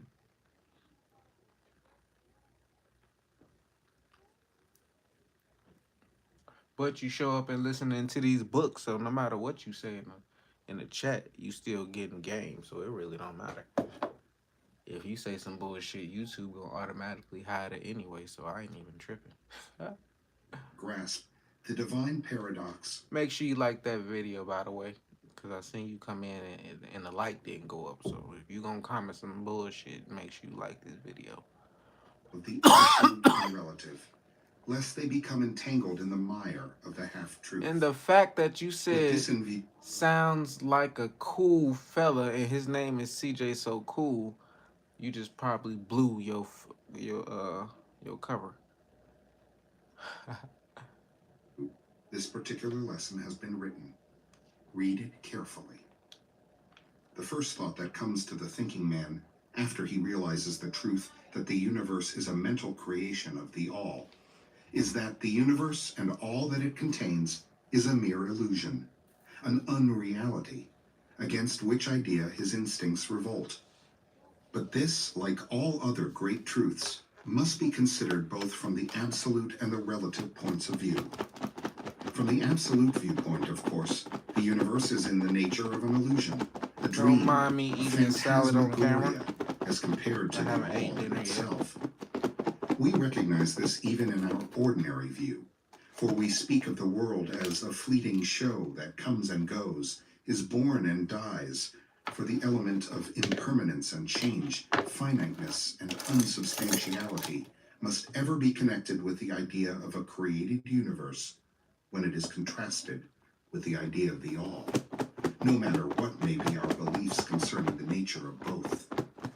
Philosopher, metaphysician, scientist, and theologian all agree upon this idea, and the thought is found in all forms of philosophical thought and religious conceptions, as well as in the theories of the respective schools of metaphysics and theology. So the Hermetic teachings do not preach the unsubstantiality of the universe in any stronger terms than those more familiar to you, although their presentation of the subject may seem somewhat more startling. Anything that has a beginning and an ending must be, in a sense, unreal and untrue, and the universe comes under the rule in all schools of thought. From the absolute point of view, there is nothing real except the all, no matter what terms we may use in thinking of or discussing the subject. Whether the universe be created of matter, or whether it be a mental creation in the mind of the all, it is unsubstantial, non-enduring, a thing of time, space, and change.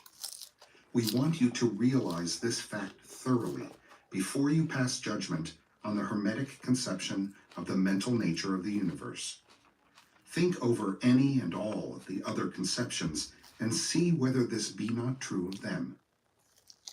But the absolute point of view shows merely one side of the picture. The other side is the relative one.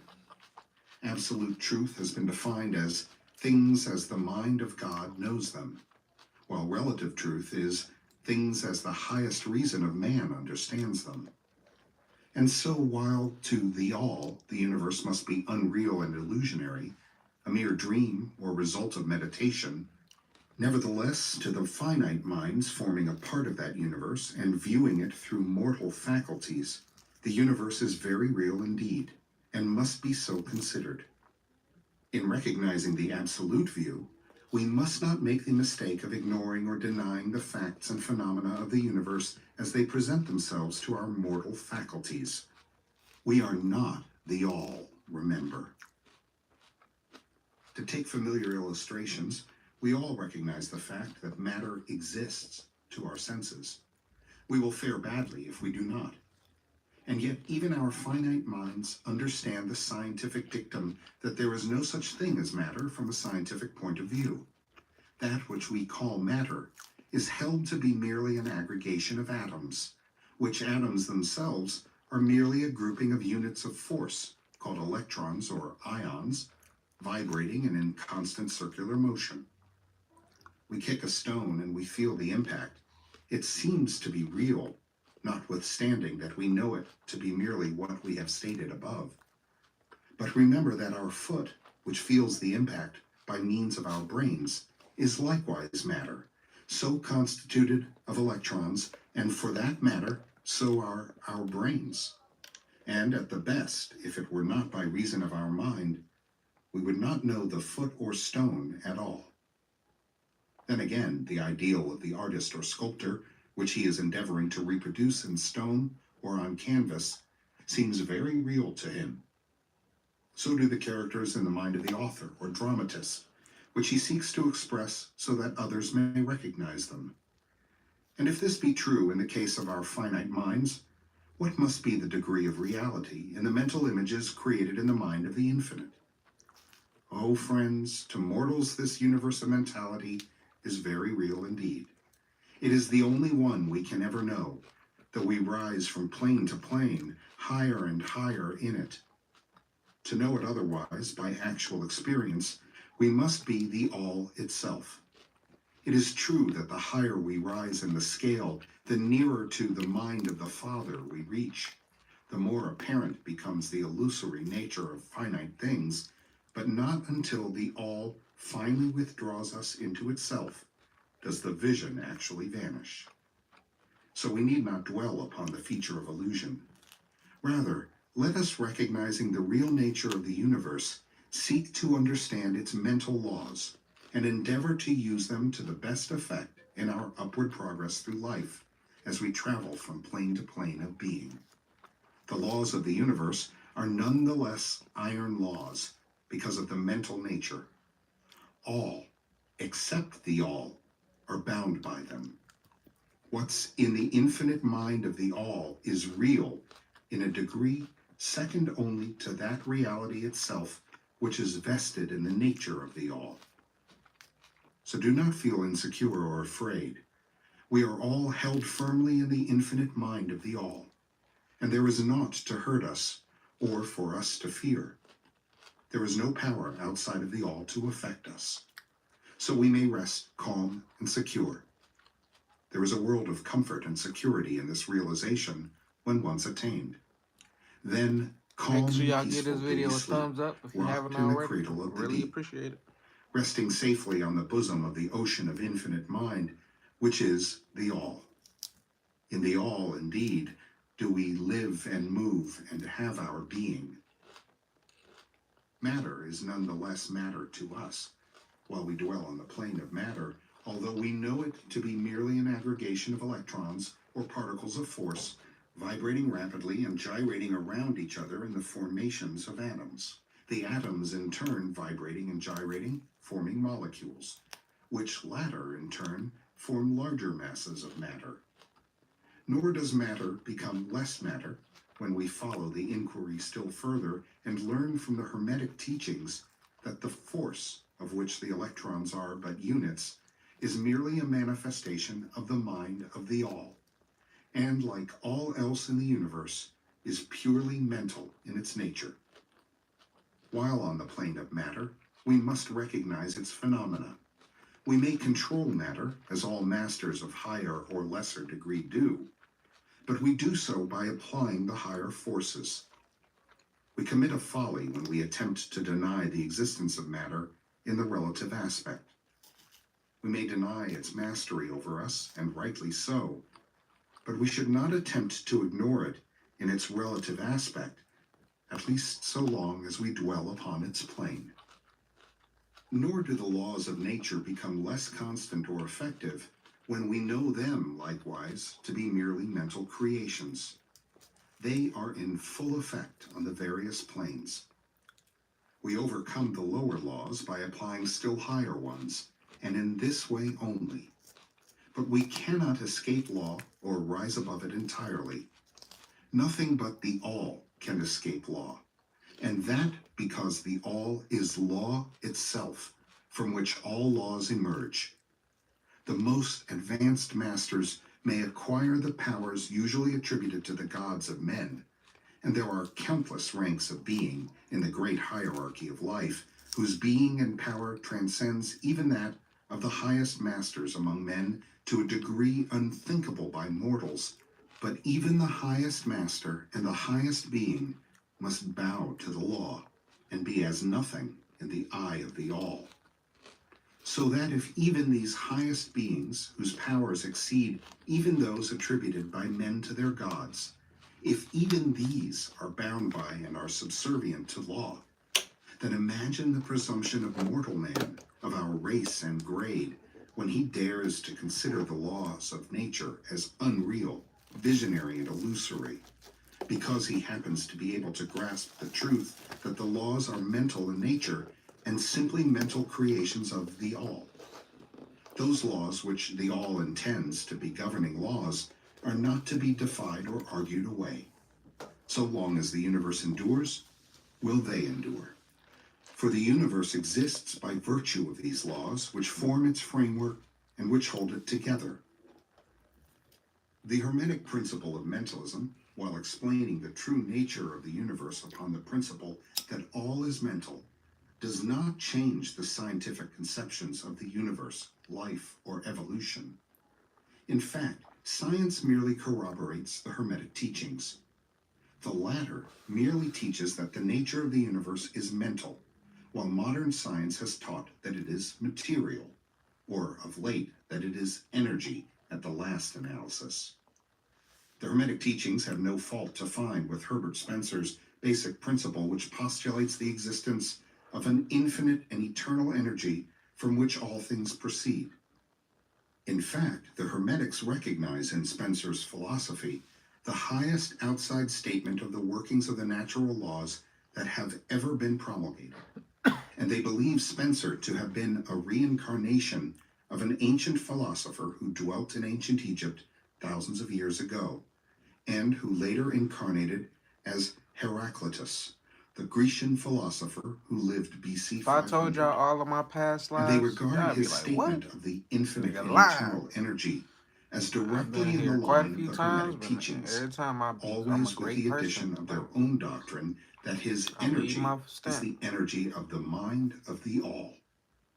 With the master key of the Hermetic philosophy, the student of Spencer will be able to unlock many doors of the inner philosophical conceptions of the great English philosopher, whose work shows the results of the preparation of his previous incarnations. His teachings regarding evolution and rhythm are in almost perfect agreement with the Hermetic teachings regarding the principle of rhythm. So the student of Hermetics need not lay aside any of his cherished scientific views regarding the universe. All he is asked to do is to grasp the underlying principle of the all is mind, the universe is mental, held in the mind of the all. He will find that the other 6 of the 7 principles will fit into his scientific knowledge and will serve to bring out obscure points and to throw light in dark corners. This is not to be wondered at when we realize the influence of the Hermetic thought on the early philosophers of Greece, upon whose foundations of thought the theories of modern science largely rest. The acceptance of the first Hermetic principle, mentalism, is the only great point of difference between modern science and hermetic students, and science is gradually moving toward the hermetic position in its groping in the dark for a way out of the labyrinth into which it has wandered in its search for reality. The purpose of this lesson is to impress upon the minds of our students the fact that, to all intents and purposes, the universe and its laws and its phenomena are just as real, so far as man is concerned, as they would be under the hypotheses of materialism or energism. Under any hypothesis, the universe in its outer aspect is changing, ever-flowing, and transitory, and therefore devoid of substantiality and reality. But, note the other pole of the truth, under any of the same hypotheses, we are compelled to act and live as if the fleeting things were real and substantial. With this difference, always, between the various hypotheses, that under the old views, mental power was ignored as a natural force, while under mentalism, it becomes the greatest natural force. And this one difference revolutionizes life to those who understand the principle and its resulting laws and practice. So, finally, students all grasp the advantage of mentalism and learn to know, use, and apply the laws resulting therefrom. But do not yield to the temptation which, as the Kybalion states, overcomes the half-wise, and which causes them to be hypnotized by the apparent unreality of things, the consequence being that they wander about like dream people, dwelling Make in sure a y'all world hit of that like dreams, button if you haven't ignoring the already. I practical really work appreciate and it. life of man, the end being that they are broken against the rocks and torn asunder by the elements by reason of their folly. Rather, follow the example of the wise, which the same authority states, use law against laws, the higher against the lower, and by the art of alchemy transmute that which is undesirable into that which is worthy, and thus triumph. Following the authority, let us avoid the half-wisdom, which is folly, which ignores the truth that mastery consists not in abnormal dreams, visions, and fantastic imaginings or living, but in using the higher forces against the lower, escaping the pains of the lower planes by vibrating on the higher. Remember always, student, that transmutation, not presumptuous denial, is the weapon of the master. The above quotations are from the Kybalion and are worthy of being committed to memory by the student. We do not live in a world of dreams, but in a universe which, while relative, is real so far as our lives and actions are concerned. Our business in the universe is not to deny its existence, but to live, using the laws to rise from lower to higher.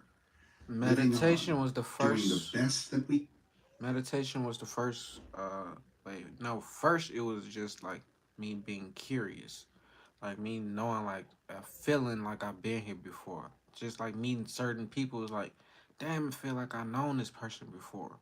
Like so, but when I start to ask these questions, like once I start learning about spirituality and the law of attraction, it led me into like past lives. First, it was numerology and astrology that was telling me that I had reincarnated before. So when I started tapping into it, is when I started meditating. And then the first meditation I did was in 2018, and I seen a white guy, and it was the time it was like ancient Rome time. Like I had the sandals, I had the war outfit on. Like it showed me like I was a general. I seemed to be a general back in the day. And like at first, like I didn't know what the fuck I was seeing. I thought I was tripping, but I knew what I seen. What I seen. So I knew that I was headed in the right place, but I still didn't have a lot of answers on like who I truly was as far as my name, like truly what time period was, like none of that. So then like I end up meeting this lady on from YouTube, like who was she was tapped in already to like speaking to ancestors, spirit guides, and all of that. So she had ended up coming to Vegas randomly, like, and I had scheduled an appointment with her. And before I had scheduled this appointment, I was asking my spirit team, like, I want to know who I was in my past life. Like, I want to know like what I did, like, and, like, basically just those basic questions about past life. And I didn't tell this lady that. So when really somebody interrupted my life. So when I yeah, like I said, I didn't tell this lady those questions. So when I started talking to her, damn, where's my book at? I got a notebook that she read or she wrote in it, like, and she just started telling me about my last life. She didn't tell me about the one that I had visualized in my meditation, but she told me about my last life, and she was saying how I had three different women that was in my life that was pretty important, and I had in this life I had three women that's I have two baby mamas and I have a wife. Like, so those are the three women that was in my past life. And then she said I was a musician. Really? Really? Open the door. Let him out.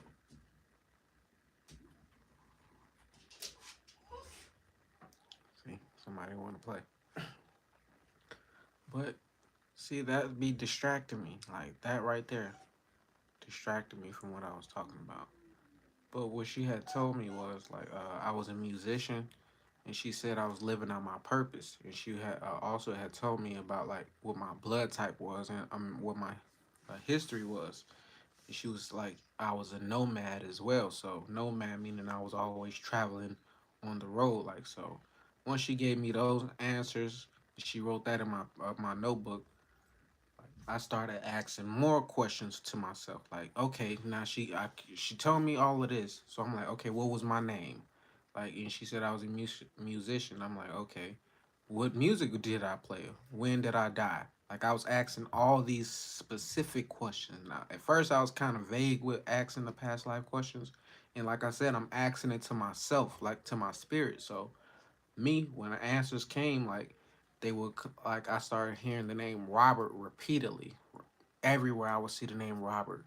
Then I started seeing a number 27 repeatedly every single where. Like in at first, I didn't understand why just kept hearing the name Robert and seeing the number 27. And then I started seeing guitars everywhere. And I'm noticing I'm seeing these signs. So I have a friend who works in Hollywood, and on her Instagram every single day she would make a post. And it one day she was like, "You should try on this."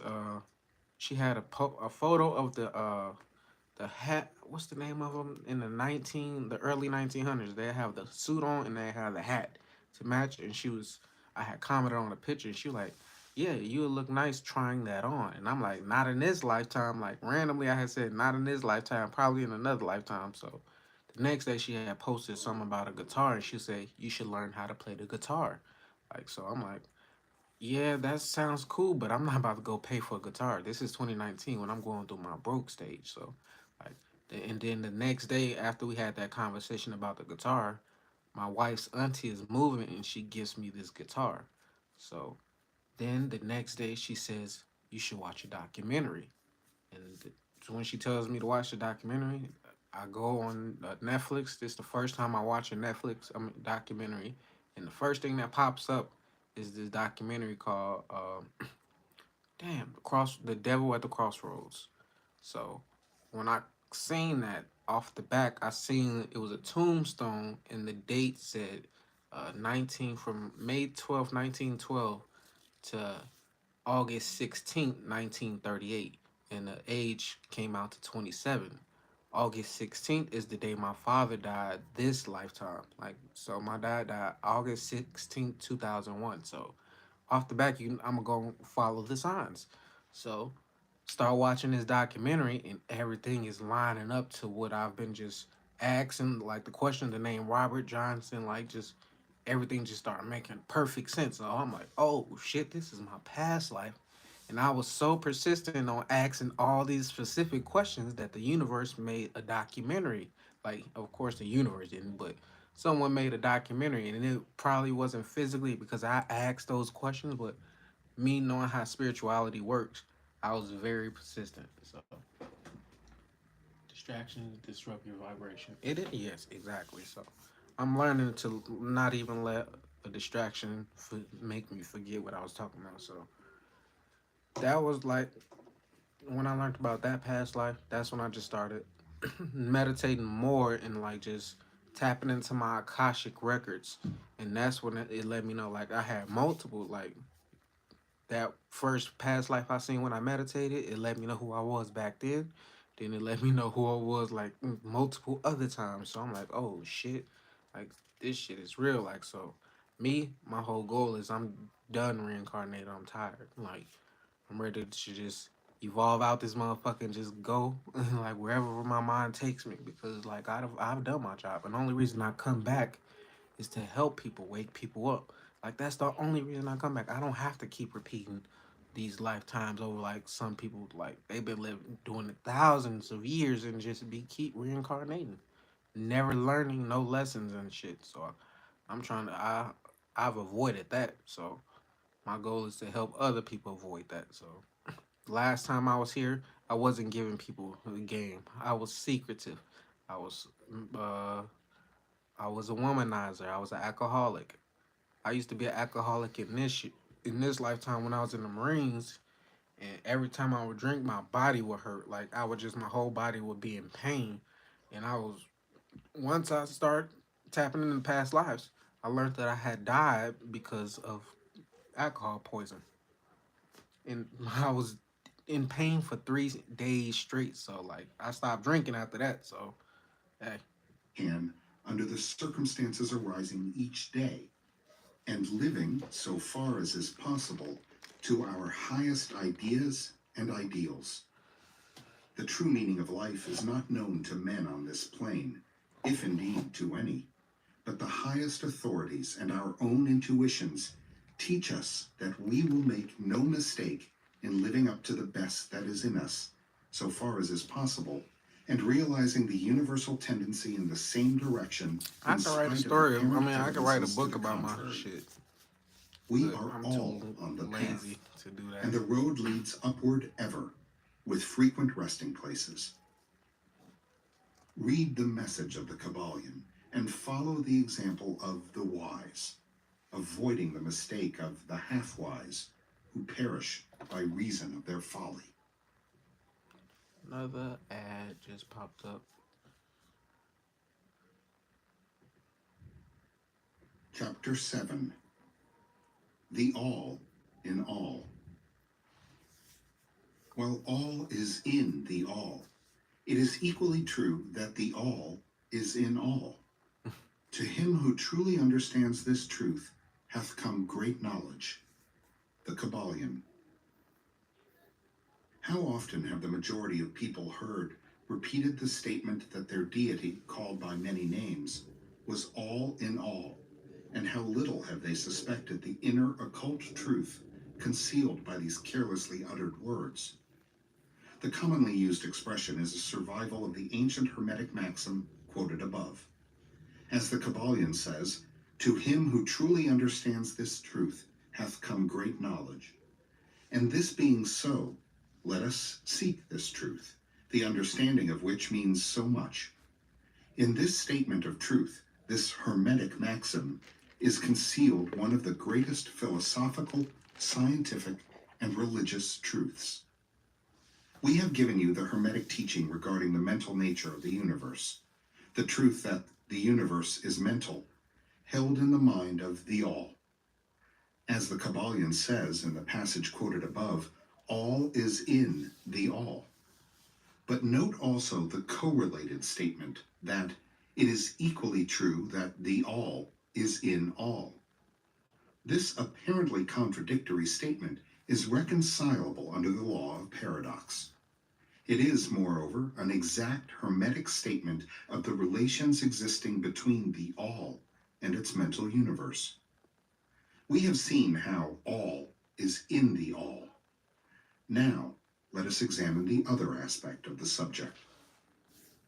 The hermetic teachings are to the effect that the all is immanent in, remaining within, inherent, abiding within, its universe, and in every part, particle, unit, or combination within the universe.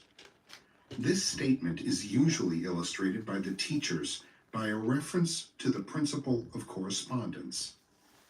The teacher instructs the student to form a mental image of something, a person, an idea, something having a mental form, the favorite example being that of the author or dramatist forming an idea of his characters, or a painter or sculptor forming an image of an ideal that he wishes to express by his art. In each case, the student will find that while the image has its existence and being solely within his own mind, yet he, the student, author, dramatist, painter, or sculptor, is, in a sense, immanent in, If you're new to the remaining chat, within, make sure you give or this video a abiding thumbs up. within I really the mental appreciate it. image also. In other words, the entire virtue, life, spirit of reality in the mental image is derived from the immanent mind of the thinker. Consider this for a moment, until the idea is grasped. To take a modern example, let us say that Othello, Iago, Hamlet, Lear, Richard III existed merely in the mind of Shakespeare at the time of their conception or creation. And yet, Shakespeare also existed within each of these characters, giving them their vitality, spirit, and action. Whose is the spirit of the characters that we know as Micawber, Oliver Twist, Uriah Heep?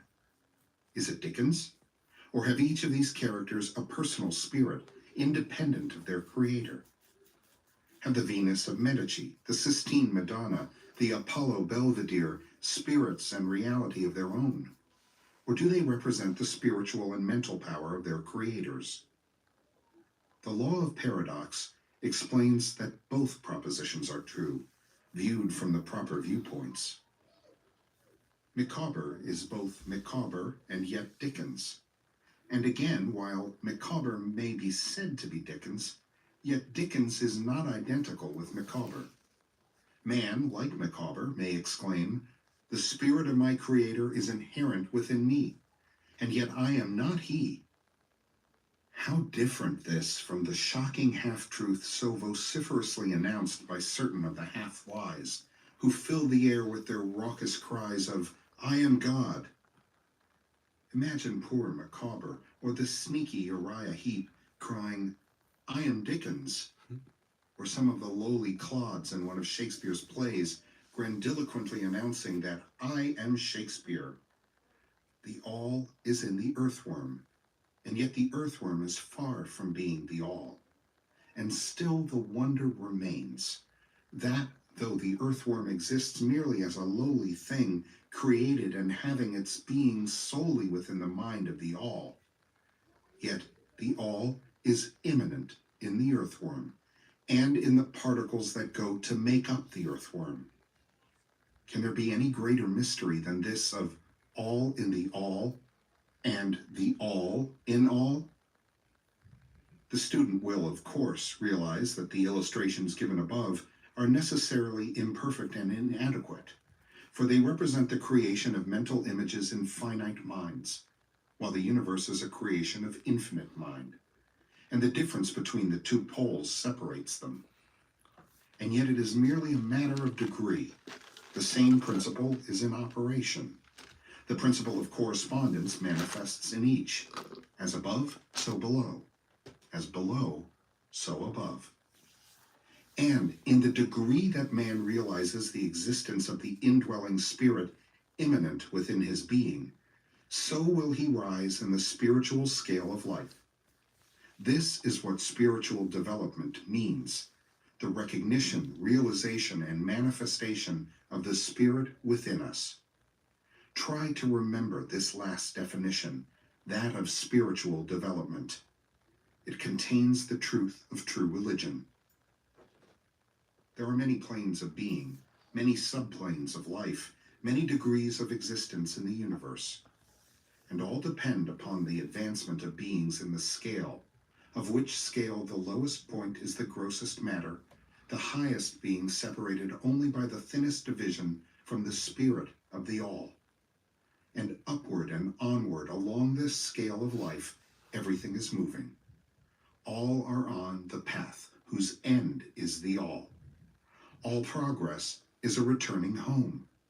All is upward and onward in spite of all seemingly contradictory appearances. Such is the message of the illumined.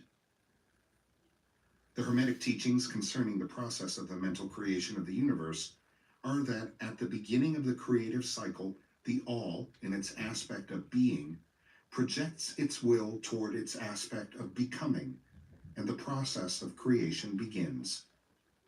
It is taught that the process consists of the lowering of vibration until a very low degree of vibratory energy is reached, at which point the grossest possible form of matter is manifested.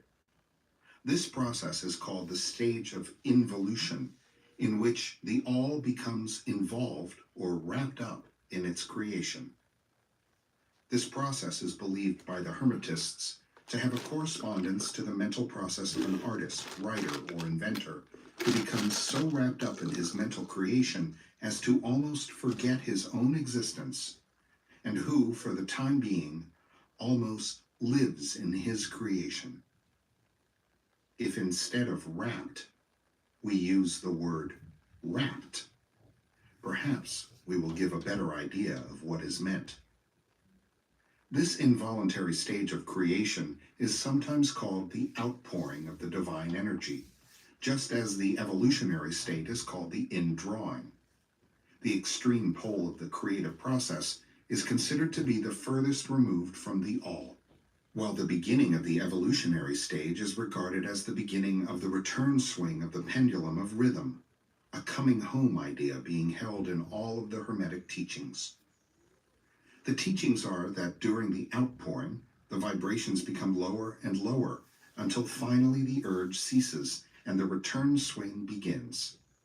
But there is this difference, that while in the outpouring the creative forces manifest compactly and as a whole, yet from the beginning of the evolutionary or indrawing stage, there was manifested the law of individualization. Hey, shit, free Crip Mac. That is, I fuck the with Crip Mac tendency heavy. to separate into units of force, so that finally that which left the all as unindividualized energy returns to its source as countless highly developed units of life. This book. Like, they trying to destroy his character. Like, he a positive individual. Like, even though, like, the way he represent himself, like, I mean, the way he comes out, like, yeah, I hope it's nothing too serious, but, like, he really a positive individual. Like, but I can see, like, why a lot of people hate him and why they would want to stop him as well.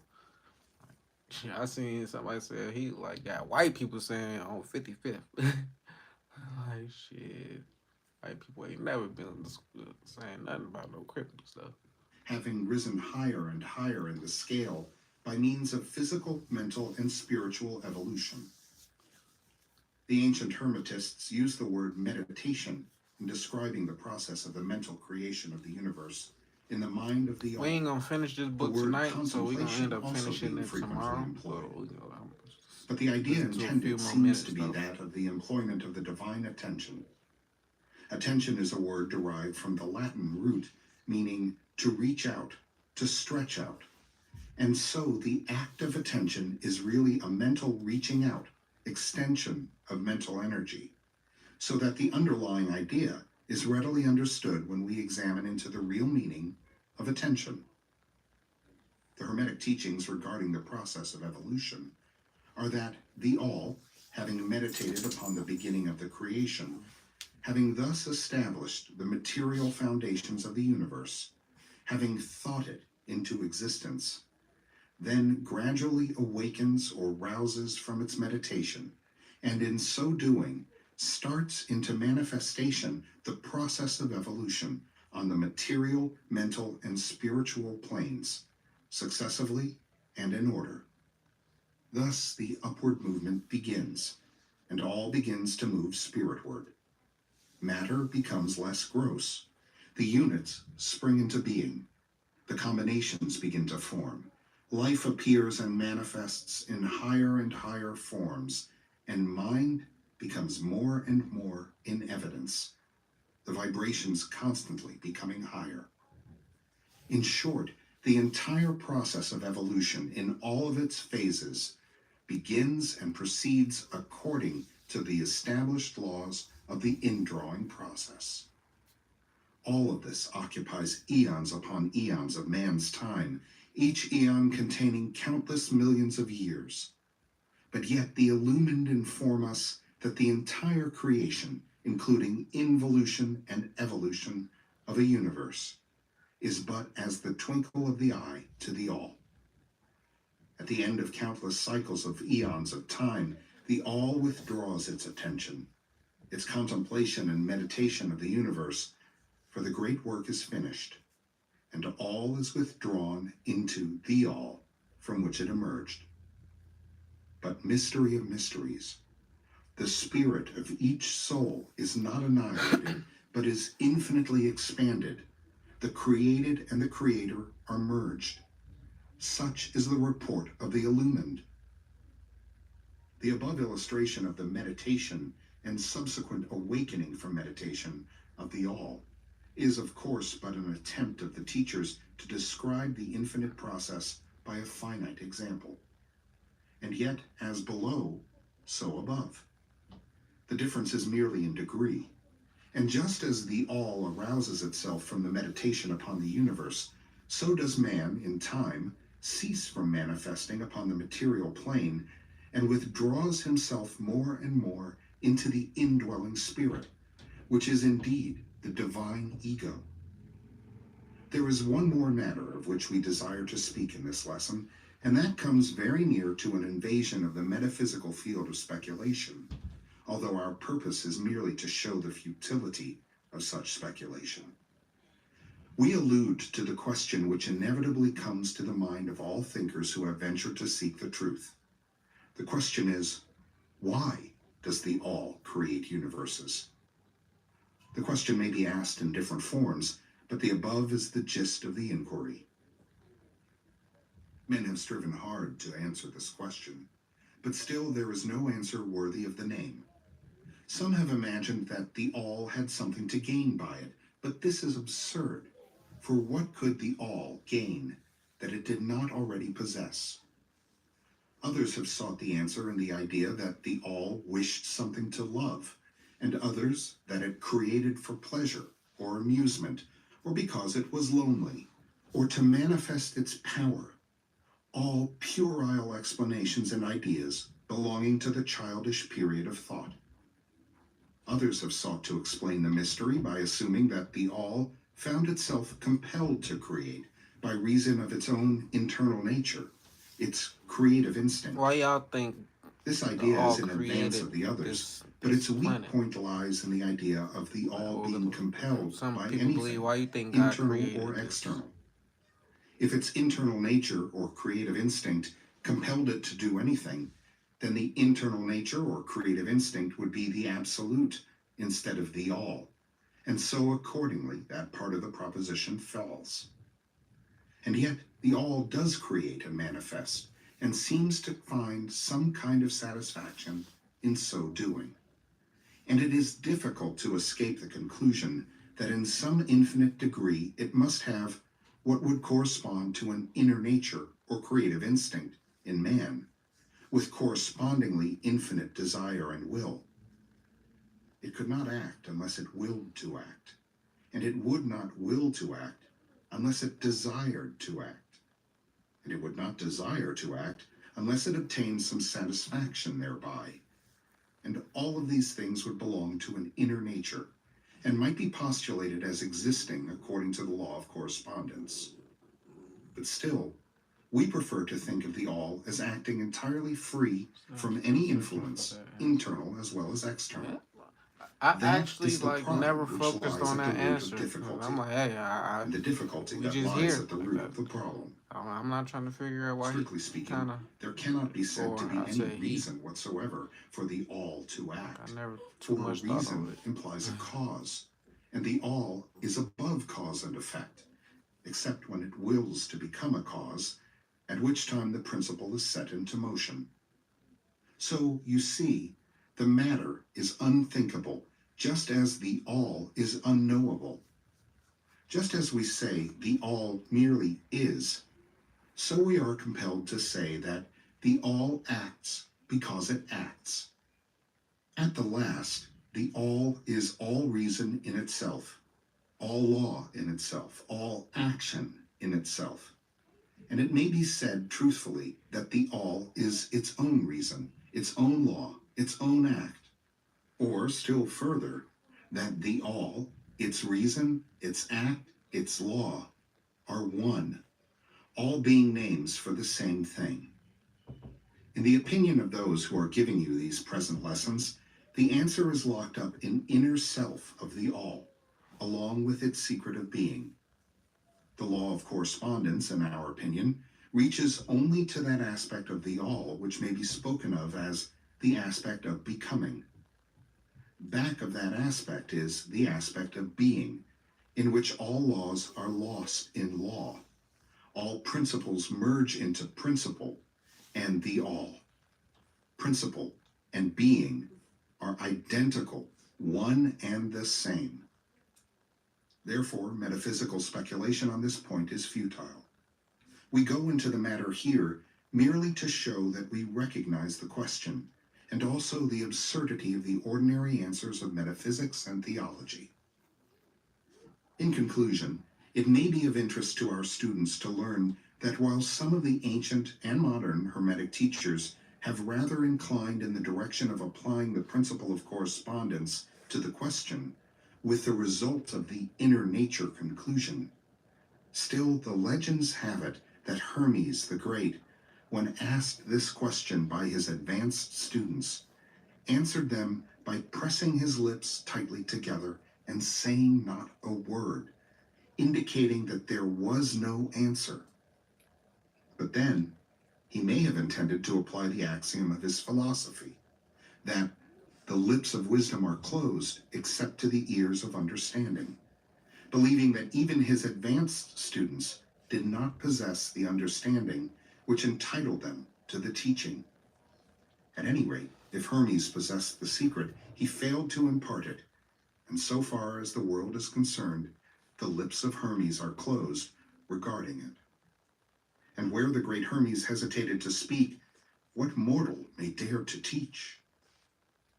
But remember that whatever be the answer to this problem, if indeed there be an answer, the truth remains that, while all is in the all, it is equally true that the all is in all. The teaching on this point is emphatic, and we may add the concluding words of the quotation, "To him who truly understands this truth hath come great knowledge." People with ADHD save 10. Fucking ads. Chapter 8. The Planes Got of 3 minutes Correspondence. left till we hit the 2-hour mark on this book, and that's when I'm As gonna above, so end it. below. I am kind of exact As like below, that. so above.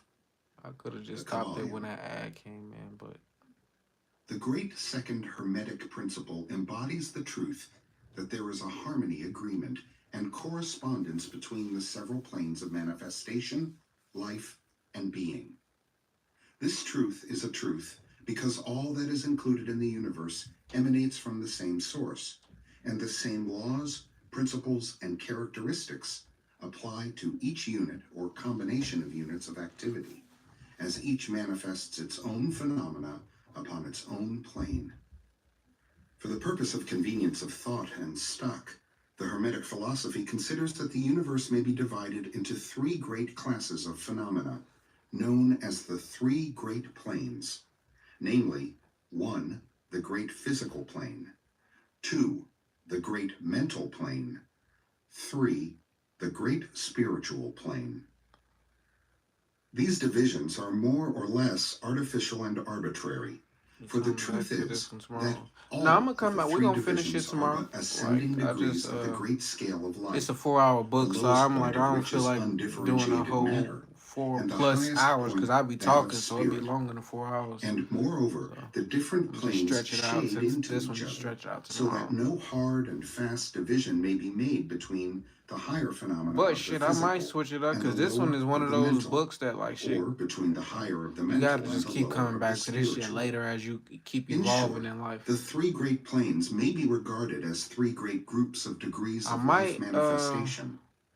While the purposes of switch this it little up. book I, s- I might switch it up to, like, cause I wanted to listen to the Scottie Pippen Unguarded book. Like, Scottie Pippen used to be one of my favorite basketball players, so him, and I want to see how he felt with that documentary when it dropped, because I know he was kind of salty, and it made me look at him way different. Like, I started to look at him like, dang, you really is a salty character. Like, you just mad he wasn't the one. So I'm like, I kind of lost respect, but I still did cop the book on Audible. So we might listen to that 50 Cent book, Hustle Smarter, Hustle Harder. That got a lot of game in it. Rick Ross, he got two books that I bought. One called Hurricanes, and I forgot the other one. But I want to switch it up. I want to bring some, like, something new, because all the books we've been listening to, them others was created in the early 1900s. This book itself was created in 1908, well, published in 1908. So I'm gonna try to start reading some current books or listening to some current books, like, cause I just want to switch it up. But tonight, when I get off the live, we gonna listen to "Change Your Thoughts, Change Your Life." Like, that's a book by Wayne Dyer. This is not that old. It was probably created in the 90s. I'm not 100% sure, but this is a great book. Like, so it's 10 hours. I mean, 9 hours and 9 minutes. So hopefully, it go through smoothly. The last night's book didn't go through smoothly. It was a kid reading the book too, so like he was fucking up and like getting confused and lost where he was at. So, like, my bad on that book. But this is, like I said, change your thoughts, change your life. Uh, it's gonna be on all night. So hope people tune in. I mean, people always tune in. Like, shit, just make sure y'all comment and like, share if you want to. I really appreciate it. But yeah, thank you guys for tuning in tonight. Like, this book, it really had a lot of information in it that, like, seemed like advanced info. Like, so my bad if that one was a sleeper. Like, a lot of these books could put you to sleep, honestly, if it ain't catching you. So hey, we about to get off this mug. Trying to wait till, like, it hit 2 hours, 22 minutes, and 22 seconds just off the strength of the day. So hey, we got a few seconds before I exit this live. I'm really like one of them people, like, want to be exact. So peace.